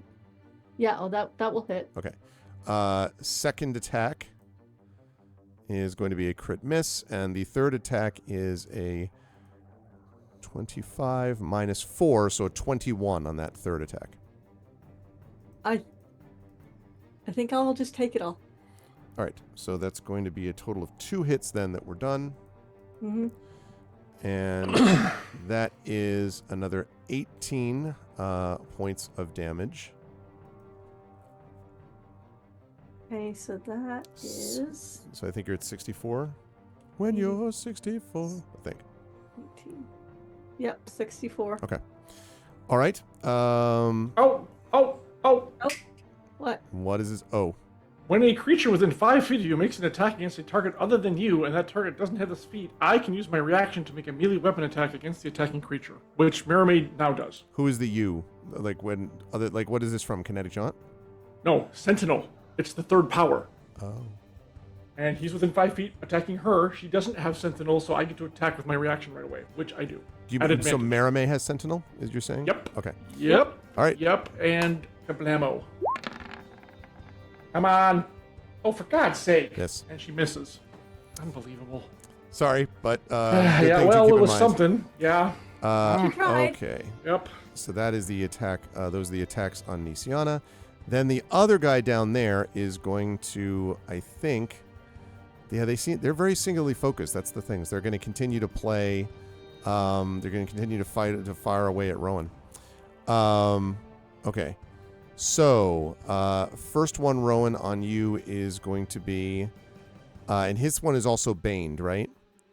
Because you baned all three. They all failed, right, Jen? I believe. That is correct. They all Okay. failed. All right. So the first one, And Rowan. do on I you- still have the You have the plus boost 4 to my still AC? Yeah, cool. till the end of this Plus turn. 18. Okay, so that means the first one is going to be a 19. That's counting the minus 1d4. Mhm. Is that a hit? It's gonna hit him. It does. The next one is going to be a 16. Miss. Okay, That misses. and the third one is going to be a 22. Hit. All right. Let's see. These But you're guys. still doing your part. You're still doing your part, but then Our robot is roboting. Right. That is 15 total points of damage, Rowan, I'm afraid. Cool. I go back down. Oh, man. Poor Rowan. I've Nobody died wonders before. why. This doesn't bother me. Yeah, I mean, Yeah. it's a very familiar. Nobody, This is perhaps the first time that Nisiana actually gets to see the total lack of response that I have to die. Because it's I happened think I'm a several little bit times in the same busy. minute now. I'm like, yeah. Unconscious. well, unconscious. Yeah. Hey, you have trust in me. I have trust in Eberron. It's all good. It's all good. Mhm. Yep, Rowan's literally tub thumping this fight. That's exactly right. Okay, speaking of Rowan, it's Rowan's turn. So Rowan, you are back up to 1 point. I believe it's it's the beginning of your turn, right? Yes. Okay. So Yeah, too 1 much else. point. But you are prone, though, just so you know. But you can now stand up if you I wish. can still cast a spell. I can Absolutely. still cast a spell's prune, right? Yes, you can. Cool. Wall of fire. Wall of fire, and I know the pictures just got screwed up because John's Zoom broke. Oh, he has the worst luck. Jeez. What? It's just Zoom. Nothing else is crashing. Like everything else is working. What that means is you have to update because that's what happened to me like 2 games ago. I already did. I believe I am updated. I'll do it again after this is done. So I could have sworn I was up to date, but maybe there's another one. Bear with me as I try to fix everybody if I can. Annoying. Oh, God. Annoying. Yes, indeed. All right. Right. Okay. So, let's see. Where was I? So he went back down. You went back up. You were casting Wall of Fire, you said, right? Yes. Where is this going to go, though? Because you do have kind of a... This time you have people split on yeah. either side. Are you doing it in front of you? Like, because you're all split so that whatever you put it, there's going to be damage to some of your compatriots on either side. It's fine. That's what just I'm asking. curious about because it is 60 feet. Because it is 60 feet long. How long is 60 feet? Hold on. Longer than than the building. Ah, right, cool. Someone's actually gonna get hit. Uh-huh. Please don't. Oh, God. Don't you? It is better some of us survive in the aura, then we just keep fighting here anyway. And if I fireball one person, that one person is definitely not gonna die. You don't know that. I mean, yes, Rowan does not know that, but not knowing that is the reason why Rowan is making the calculation. Well, you can always firebolt somebody at like level 6. Hmm. That is true. Hold on, I wanna let Level me 6 see. firebolt. Wow. Okay, I'm gonna do. Can I do this other stupid thing? You can do What any is the- stupid thing you want. Exactly. 20 feet. 20 feet between here will still get either me or Ilaria. Oh God, yes. Yeah. Cool, grand. Or the keeper of the flame, or somebody. Yeah. How big is 20 feet? Is pretty big, huh? 20 feet would Uh-huh. be, yeah. And Like, keep in mind it's 20-foot radius, so it's actually like I can't. I 40 always foot get- diameter. Thank you. So it's pretty damn big. Yeah. Cool, grand. That's just slightly smaller than my aura of life. and since this is a 30 by 30 building, I believe, Yeah.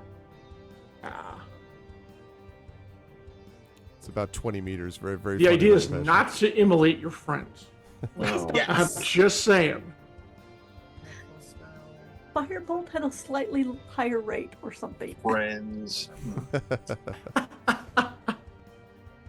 What's my charisma modifier? Is 3.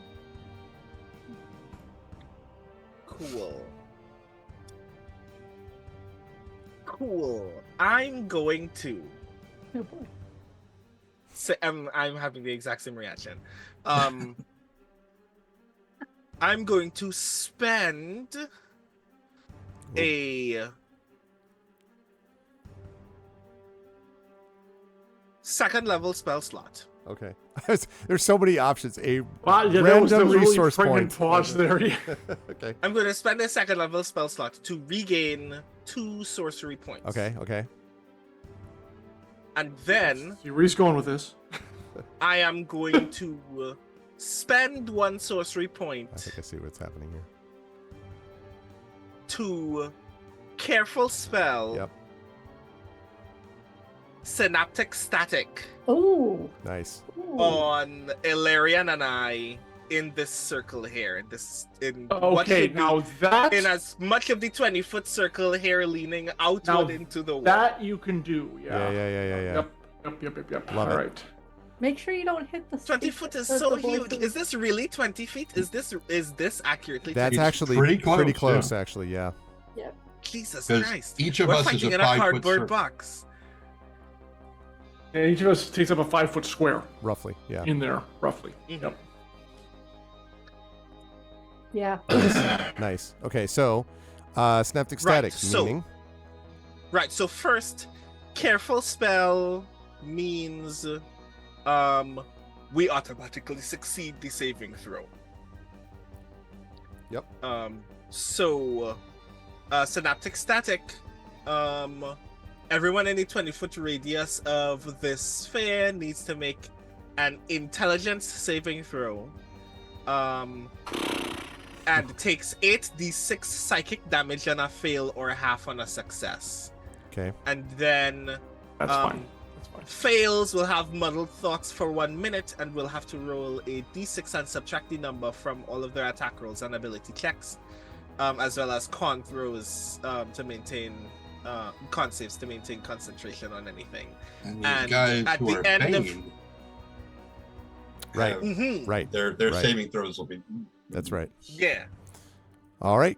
Go ahead and roll your damage, and I will explain what happens to those two. And everybody, and you already automatically make the saving throws, so you don't have to make those. Yep. We're still taking half damage though. Let's be aware of that. Yeah, we're still taking half damage, sadly, Mm-hmm. which means that I immediately after this happens, I go Fall back down. You just want to. You But just luckily, want but luckily this is not a con, so you will just see me wake up and go back to sleep Oh on a my regular God. basis for the rest of the session. The aura, You're it's totally a- trying. I Oh, don't man. get my advantage. Thanks a lot. Okay. The Well, if aura you of kill this life guy, I is won't. really I won't amazing. care. Yeah, I won't care if you kill this guy. Woo! 32 for them, 32. which is Ouch. 16 That- for us. I that- immediately uh, pass out. Yeah, 16. Okay. So You see me wake up, make a haze of like antenna static right in front of me, and then go back to sleep. So, all right. Well, first, again, this guy grips his head and falls to the ground and expires. Completely. Good. All right. This guy also failed his save and sort of staggers around, but does not die, but is has very, as you say, muddled thoughts in the way described. Now, does the wild magic surge apply to them? Since he's this unconscious is also now. an important question. Yeah, do I still need to make a wild You still magic need to make search a if wild I am magic search. unconscious? Yeah. Okay. Oh, yeah. Absolutely. Wild magic So happens it's whether you're repetitive. conscious or not. And also, so both of you took 16 points as well, right? So you're Yep. Yeah. Rowan's at negative 15 momentarily. I just took it all to myself, so I'm at 71. Got it. I'm gonna I bypass the armor on that one. Okay. 18. Cool. All right. All right, 18. It'd be weird if I died and then discovered that I was like a squirrel or something. I was gonna say it's a wild magic But search, and you immediately become a upon rabbit. being Yeah. Yeah. I mean, that can be hilarious. Okay, Alarian, this is going to be last of, I think, our turn, and then we will sadly have to put the combat on pause and pick that up. Although, What? All right. you know, All right. next time, kind of have to. This do is that. your fight. This is your moment to suddenly destroy everyone in this room. Or Do you believe in me, please? critically miss. No. You know, Jen. yes, I can believe in you. Thank you. That does mean if they throw something at me, I can't Thank you. face it. Much better. That's fine. I'll take it. That's 6 points on the first one. Actually, she'll take it in that case. How damaged is this guy? They've took a lot of damage. They seem still seems not immediately near death. This guy's tough. Both of these Oh, guys are okay, tough. I'll second shot. That's exactly what it is. That's not going to do it. It's 12. Sorry. No, that's all right. I mean, it didn't seem like I was going to be able to take him out of this round anyway. So. Right. Yeah. Right. Okay. So I will say, as we get to the top of the round, with this guy looking exceedingly hurt, this guy up here looking fairly hurt, this guy looking a little less so, but still hurt, and a lot of bodies on the floor.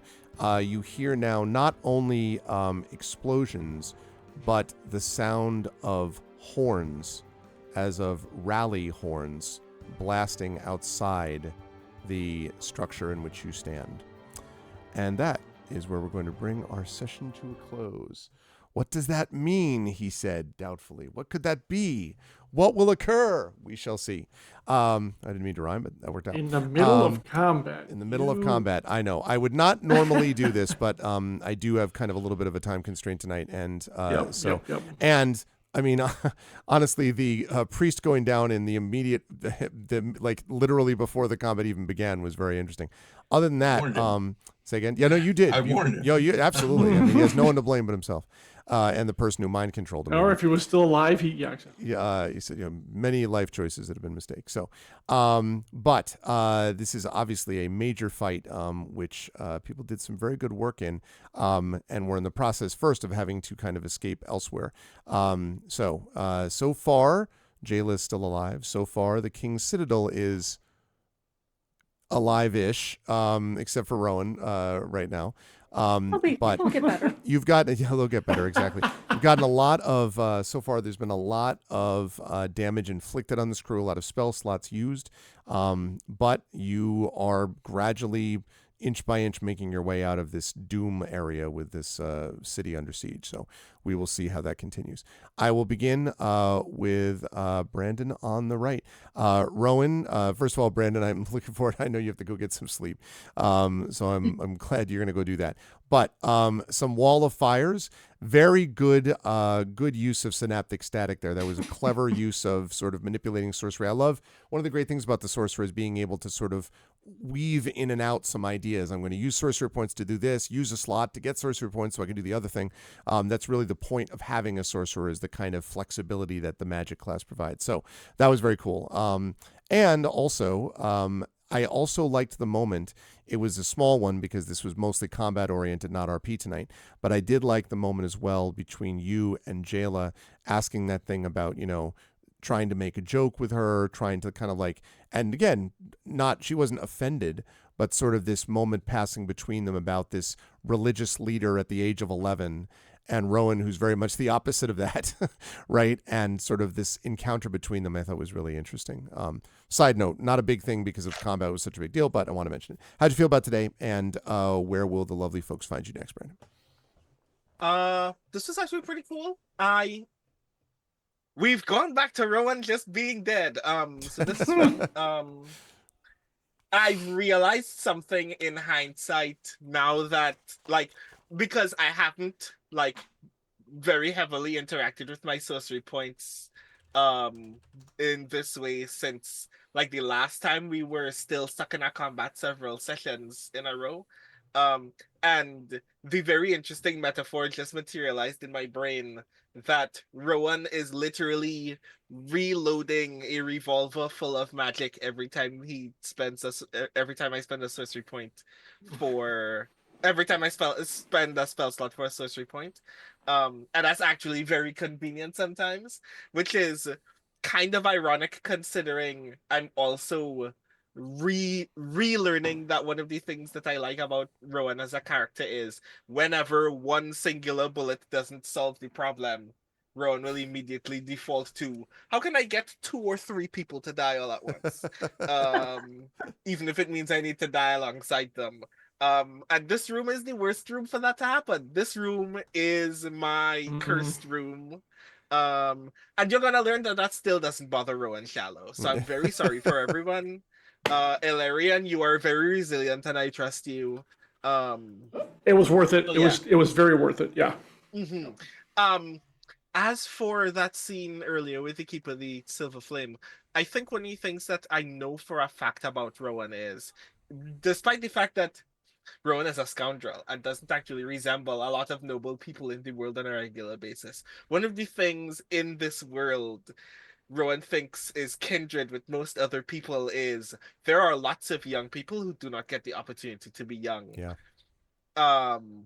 And this is a thing that is true in the real world too, and I'm not going to be political, but suffice it to say, in that moment I was like, what does a character like Rowan think about the fact that a child just told you that she's not a child right now, while adults, full-grown men, are outside trying to take her life. This is kind of uncool.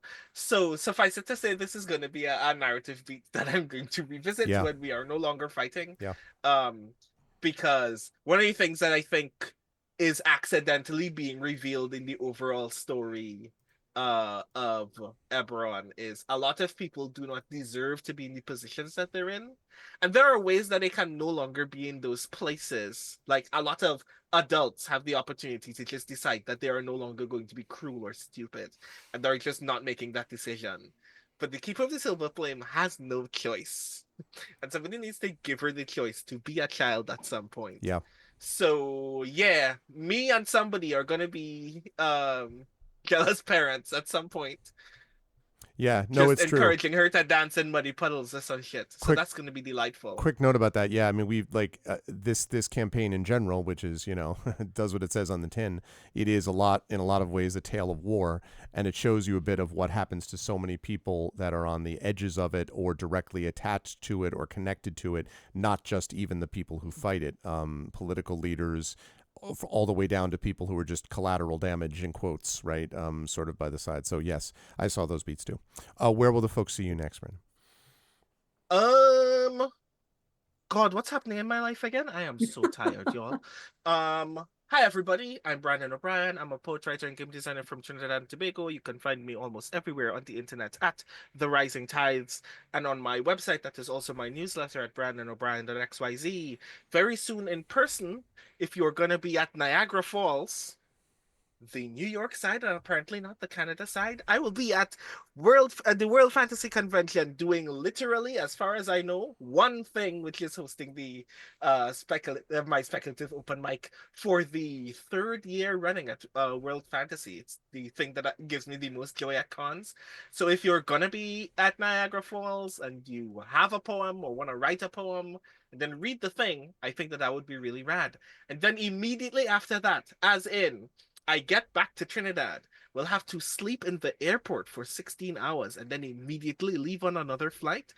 I will be at Big Bad Con in the Los Angeles area the last weekend of October, where I will be running a game that is not done yet, a card game that I'm a card prompt based RPG that I'm presently working on that is tentatively called Date Night, which is the card based version of The Moon Wants Me to the Moon Wants Me to Leave You.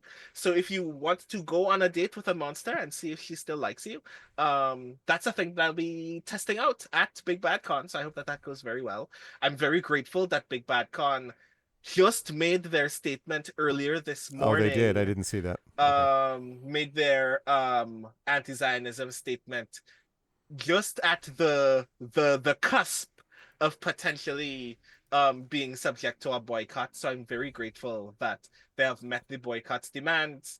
I am excited to be in the company of my fellow designers and especially designers of color.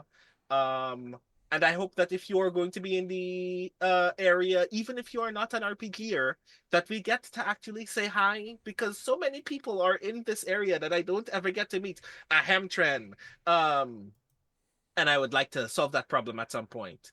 So yeah, that's me.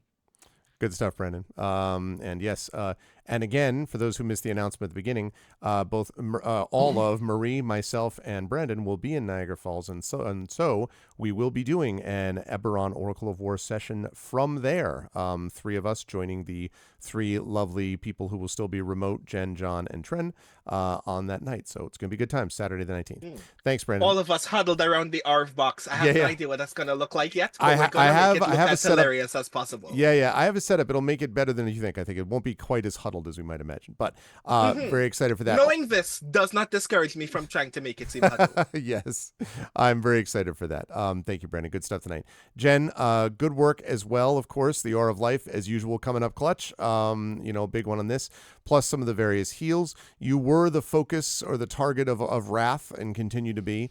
But again, it's sort of, you've been having this experience throughout a lot of the campaign that as a healer you keep getting targeted by these relatively smart enemies that you're facing, and also the dragon marks don't help when it comes to that stuff. So all of that is leading to this. Nonetheless, you've been able to keep yourself moving, and so far Jayla has not taken apparent damage. I'm waiting for the end where you turn around and you're like, so, and Jayla is like split into 65 pieces behind you, like, no, God, how did it happen?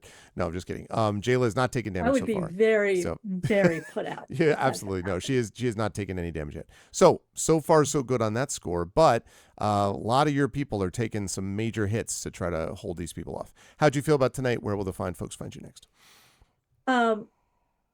It's been interesting. First question, how many concentration spells can I hold at a time? One can be up at a time.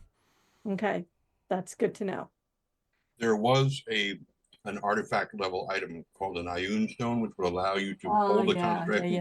But they Love the kind Ioun of got Stone. rid of Okay, but that does affect what I'm going to do next, because I had plans and then I went, oh wait, that's a second concentration spell, and I think I'd rather. I have to think about these. To piggyback off of Brandon, the whole time I've been having this fight, all I have been thinking about is, Jayla, this is not your fault. That is the thing that I have been thinking, and that is the thing that I have put in my head that I absolutely need to tell her. She is a figurehead and she is doing the right things, which means she is a target. I honestly don't think they're trying to kill her. I think they are trying to get control of her, and right now the King's Citadel has control of protecting her. And I'm kind of angry about it because I saw the whole thing with Brandon, with Rowan. And she is 11 years old, and she needs to be told that this is not her fault. I have all of you in this call, and many of you in chat who may have read my novels, will know that I have a certain sympathy for young religious leaders who are put in difficult positions that are not of their own choosing. And so, yeah, with you, I agree. And this is a thing that it may even be leaking out through the psychic link right now because Jayla is in it. But the more that this happens, the more angry Nisiana is getting, which is why she's starting to use the banes and the heart, the inflicting. Nice, yeah. It is a slow change to her character. That between that and her Baron telling her she needed to start harming people as well as healing people, that is a thing that she is thinking about. But right now, she's feeling very protective of an 11-year-old girl. Yes, different religion, icon of that religion, does not matter. She's still an 11-year-old girl. Yep. So I've got that going on.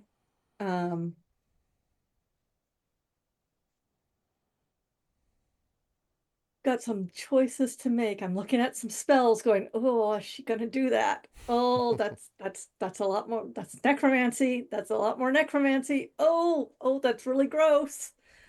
There's a certain spell that I'm looking at called harm that I can do. Yeah, harm. Since I can only have one concentration spell up at a time, and I have to decide that or spiritual guardians and such. So necromancy would be dangerous. No bones about it. Nice. It is, and well it's done. just one of those. This is one of those perspective changing fights for this character. It's a lot. It's very introspective to me as a player and as a writer, that I'm really trying to think of how she's going to deal with this, because I don't want her to lose the heart of who she is, and I don't think she will. Mm-hmm. Which is why I'm very annoyed at you for finishing this, cutting this fight Sorry. in the middle. Sorry, but I have to be responsible to everybody. Otherwise, I had a very good time.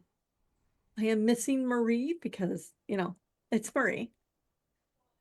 John isn't doing too bad of a job, but still. I ain't Marie. There's no one that can replace Marie. I mean, she comes with a certain je ne sais quoi. That's quite literally true. That is true. And certainly John ne sais quoi. Yeah, but I will be online. I think the next time I'm reading for Dear Pen Pal, if you're part of that Kickstarter. I am going to be on the thing on the 19th. Otherwise, I am most active. I'm Jennifer Brozek everywhere online. If you want to see more of my cats on Instagram, it's Jennifer_Brozek. Otherwise, Blue Sky and Facebook are the two places where I'm most active. And I also have a brand new website that works. If you're not on my newsletter yet, please sign up. You get free fiction once a month because my PA makes me do it. You get stuff about what's going on in my life. And there's a lot right now. There's a whole lot. So I will try and keep everybody up to date. Otherwise, I will see you guys on the 19th. Good stuff. Thanks, Jen. Moving right along. Again, we will have, let me get to, I was looking at the wrong picture. I was going to say Marie and then John, but John the Marie. John, good stuff tonight as well. Obviously, Ilarion doing the usual, like literally tanking in a lot of different ways. And then also, as we said, good work with Mirame as well, Jaegering her along. Even if we cannot replace Marie, it was good that you did not kill off Mirame this game, so that was good. How did you feel about this game session tonight, and where will the fine folks find you next?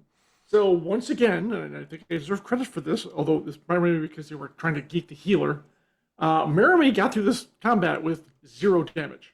She literally did not get hit once. Oh, it's true. So, yep, there you go. I mean, again, but she was mad because they were trying to beat up her sister. Mm-hmm. That's it. It was fun. Actually, playing her character is fun, but of course, no one can do it like she does. So I'm just, doing the best I can. And yeah, Larian as well, doing the tanky thing, trying to protect Rowan, and they had no idea Rowan was that squishy. And you knew it was squishy, but holy cow, that's even with 4 points, which usually 4 points makes a fairly big difference for just about anyone. But it's like, granted, this guy is like crazy good with his glaive ability, whatever he's doing. So I was like, damn, I might have to give him. I should have probably given him the other ability where he could like transfer damage to my armor. But that's the thing where I have armor at full power, and since we do have the aura up, it's not as big a deal. I mean, it's a deal, don't get me wrong, but a lot of fun. Yes, I'm also mildly annoyed that we had to stop in the middle of combat, but understand why we had to do it. So I will be, part of the reason it's going to be a little tricky on the 19th, I will be at Gamehole Con, the con with the most unfortunate name in all of gaming, I think, in Madison. But I plan to bring screens and computers and everything and log in. I should be here to play anyways, just be on the road, so that may be a little tricky. But I plan to be here because I want to finish the combat, and I don't like missing sessions. I'm very, very against that. So the 19th, like I said, a little challenging, but shouldn't be too difficult. Otherwise, this was great fun, and I can't wait to do it again with all y'all. That's good stuff. Thank you, John. Good work today. And again, good work with Marimé. And speaking of Marimé Marie, we will have with us the Power of the 19th will join us. We will try to get 2 in next month if we can. But the first one would be, we'll see how that goes. But may or may not involve Marie the other time because, again, Marie's got CanCon. But after CanCon, which is first week in November, everything will settle in again. And we will have, should be able to get, I hope, 2 sessions pretty much all the months forward up until closing through ArvCon and then on into the summer, where at that point we'll be closing in on perhaps a big announcement about something in terms of an event regarding this crew, but I can't make that yet. So anyway, but if you want to know more about Marie, you should definitely check out all of the various places that you can at Marie Bilodeau. And we will have, as I said, we'll have Marie and Brandon and myself in one place and the other 3 in another on the 19th. Last but certainly not least, Trent, good work tonight too. Again, like 30, 22, 35, 68, hike. There were a lot of big rolls that Tanton was getting. And as was said, it really did kind of, I was like, that was very appropriate that you're just like, I'm going to shoot this guy dead the minute he starts to do anything. And then just, because, I mean, listen, if an actual priest in 5e terms could have done some serious buff work until you eliminated that as an issue. And then it was just straight hand-to-hand knife fighting, as they say in Lord of the Rings. So, but there was good stuff there. And also good management of Spanner, who, although Spanner is apparently frightened still, is still up and functional, despite being hurt so far. So some pretty good stuff there one way or the other, and I'm excited to see how Tanton manages things in the next session. For this session, how'd you feel about it? Where will the fine folks find you next? It's good.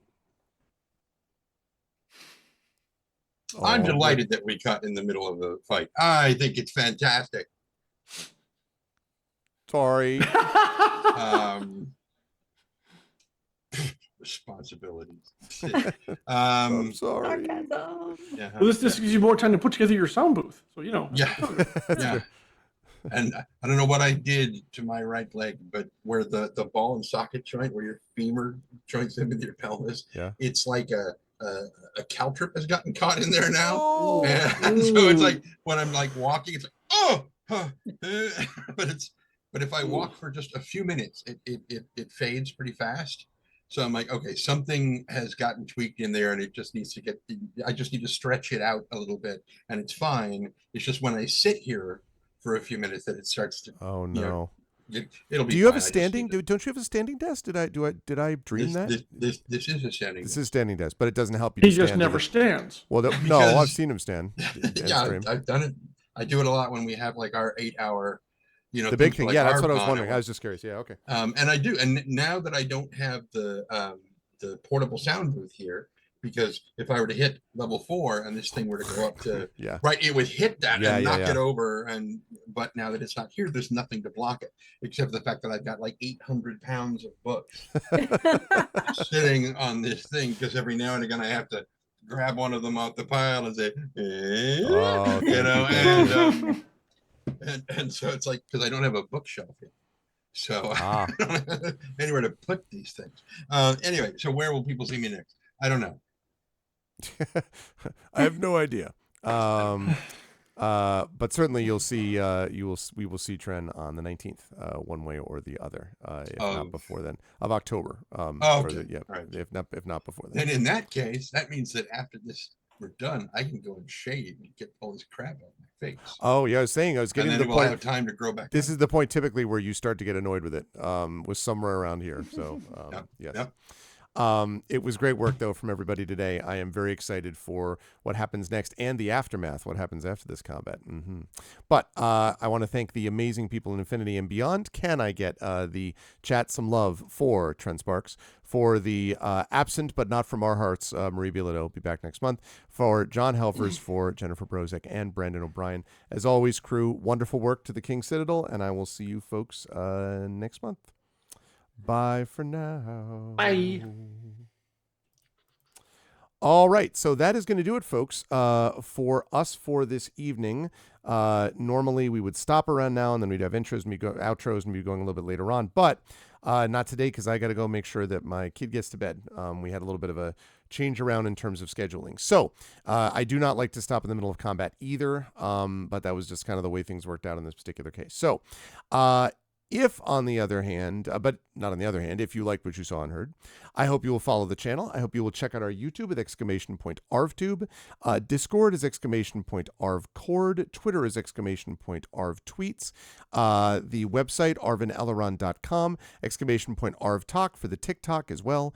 On the website, don't forget to check out Hearthglow, our podcast that is covering the ground between Return to the Forbidden Library and Beyond the Forbidden Library, both of which I wrote with Carlos Hernandez and C.S.E. Cooney and Adam Petrosino and Zach Clay. And also, speaking of Zach Clay, check out our Gen GM show as well, which is GM and DM tips from 2 separate generations. So please do that. If you haven't already done so, please make sure as well. Okay, sounds good, baby. And I'm going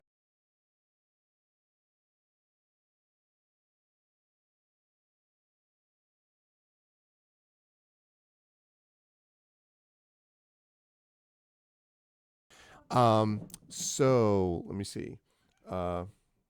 Crazy gets. Okay, where was I? GMs, yes, arvinelleron.com. Financially, !Arv Shop, that's our merchandise area. !Arv Treon is the Patreon. Don't forget as well about subbing to the channel. Those are all really useful and important and really help us out. If you haven't already done so, please consider checking out on the publishing side, !Icarus, my graphic novel from Athos Arts.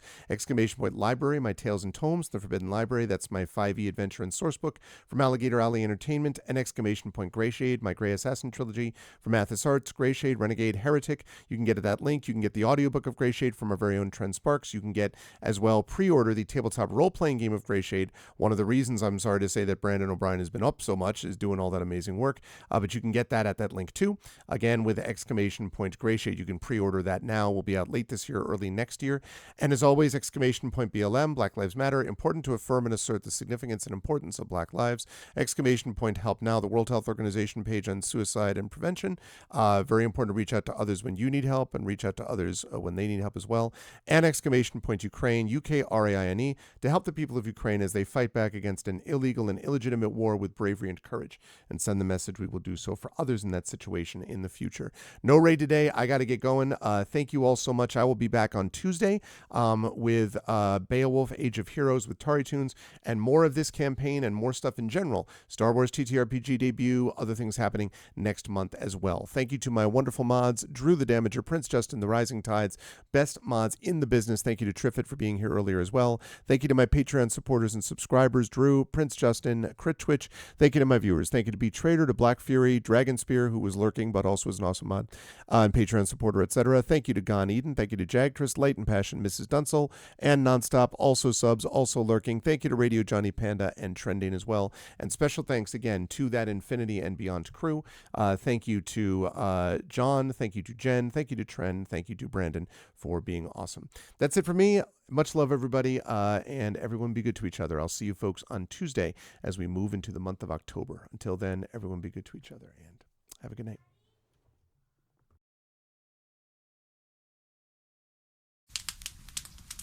Most folks in Eberron live their lives hoping to survive and protect the ones they care about the most. A few do that and more, trying to help those around them, even the ones they don't know. But only one group does all that when no one else can. The King's Citadel. The ones who do the job no one else can do.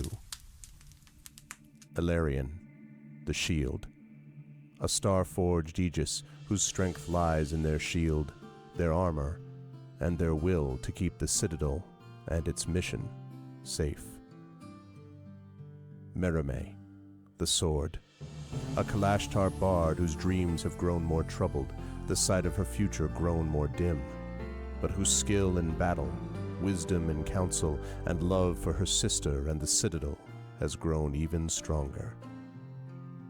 Tantin, the brain. A dragon-marked human artificer whose jovial demeanor conceals a deep curiosity, razor-sharp intellect, and long memory, with knowledge of what he did for the last war and what he can or must do for the next one. Nisiana, the heart. A dragon-marked halfling healer whose love for her sister is matched only by her desire to help and heal the members of the Citadel, even as the threats they face grow stronger and stranger, and even if she herself can't know where the next path might lead. Rowan, the wild card. A human wild magic sorcerer who's played a dangerous game for most of his life. Now he's gone all in to save his friends. But will he have the chips to pay if his bet is called? These 5 elite operatives came together to aid the salvage outpost of Salvation, where the Grey hovers nearby, a threat and a promise. With the Oracle of War, they found an artifact powerful enough to end a war, or begin one. They traveled to Sharn, City of Towers, and started to unravel the Oracle's mysteries while stopping assassination attempts from the Emerald Claw and the nation Thrain. They found Sky Blue, the daring thief somehow tied into the ancient draconic prophecy, and stopped the Claw operative Erulin Karnak before traveling back to Salvation and into the Grey to take down the repurposed Conclave outpost, repel a war-forged invasion, and take the fight to the Lord of Blade's secret fortress, Razorcrag. They found an elemental forge of great power and rescued both hostages from Salvation and the maker of the Oracle of War himself. But the cost, and Braelish soldiers and the mighty floating fortress Argoth taken by the Lord of Blades himself, was high. Now the King's Citadel must widen their world, traveling to the neighboring countries of Karnath, Thrain, and beyond. They've saved Salvation, navigated Sharn, and neutralized Razorcrag. But can they learn the Oracle's secrets, unmask the Emerald Claw, and stop a war? Only if they remember that in the end all they have is each other and the King's Citadel. Long live the King. Welcome to Eberron. Welcome to Corvair. Welcome to the world beyond Salvation.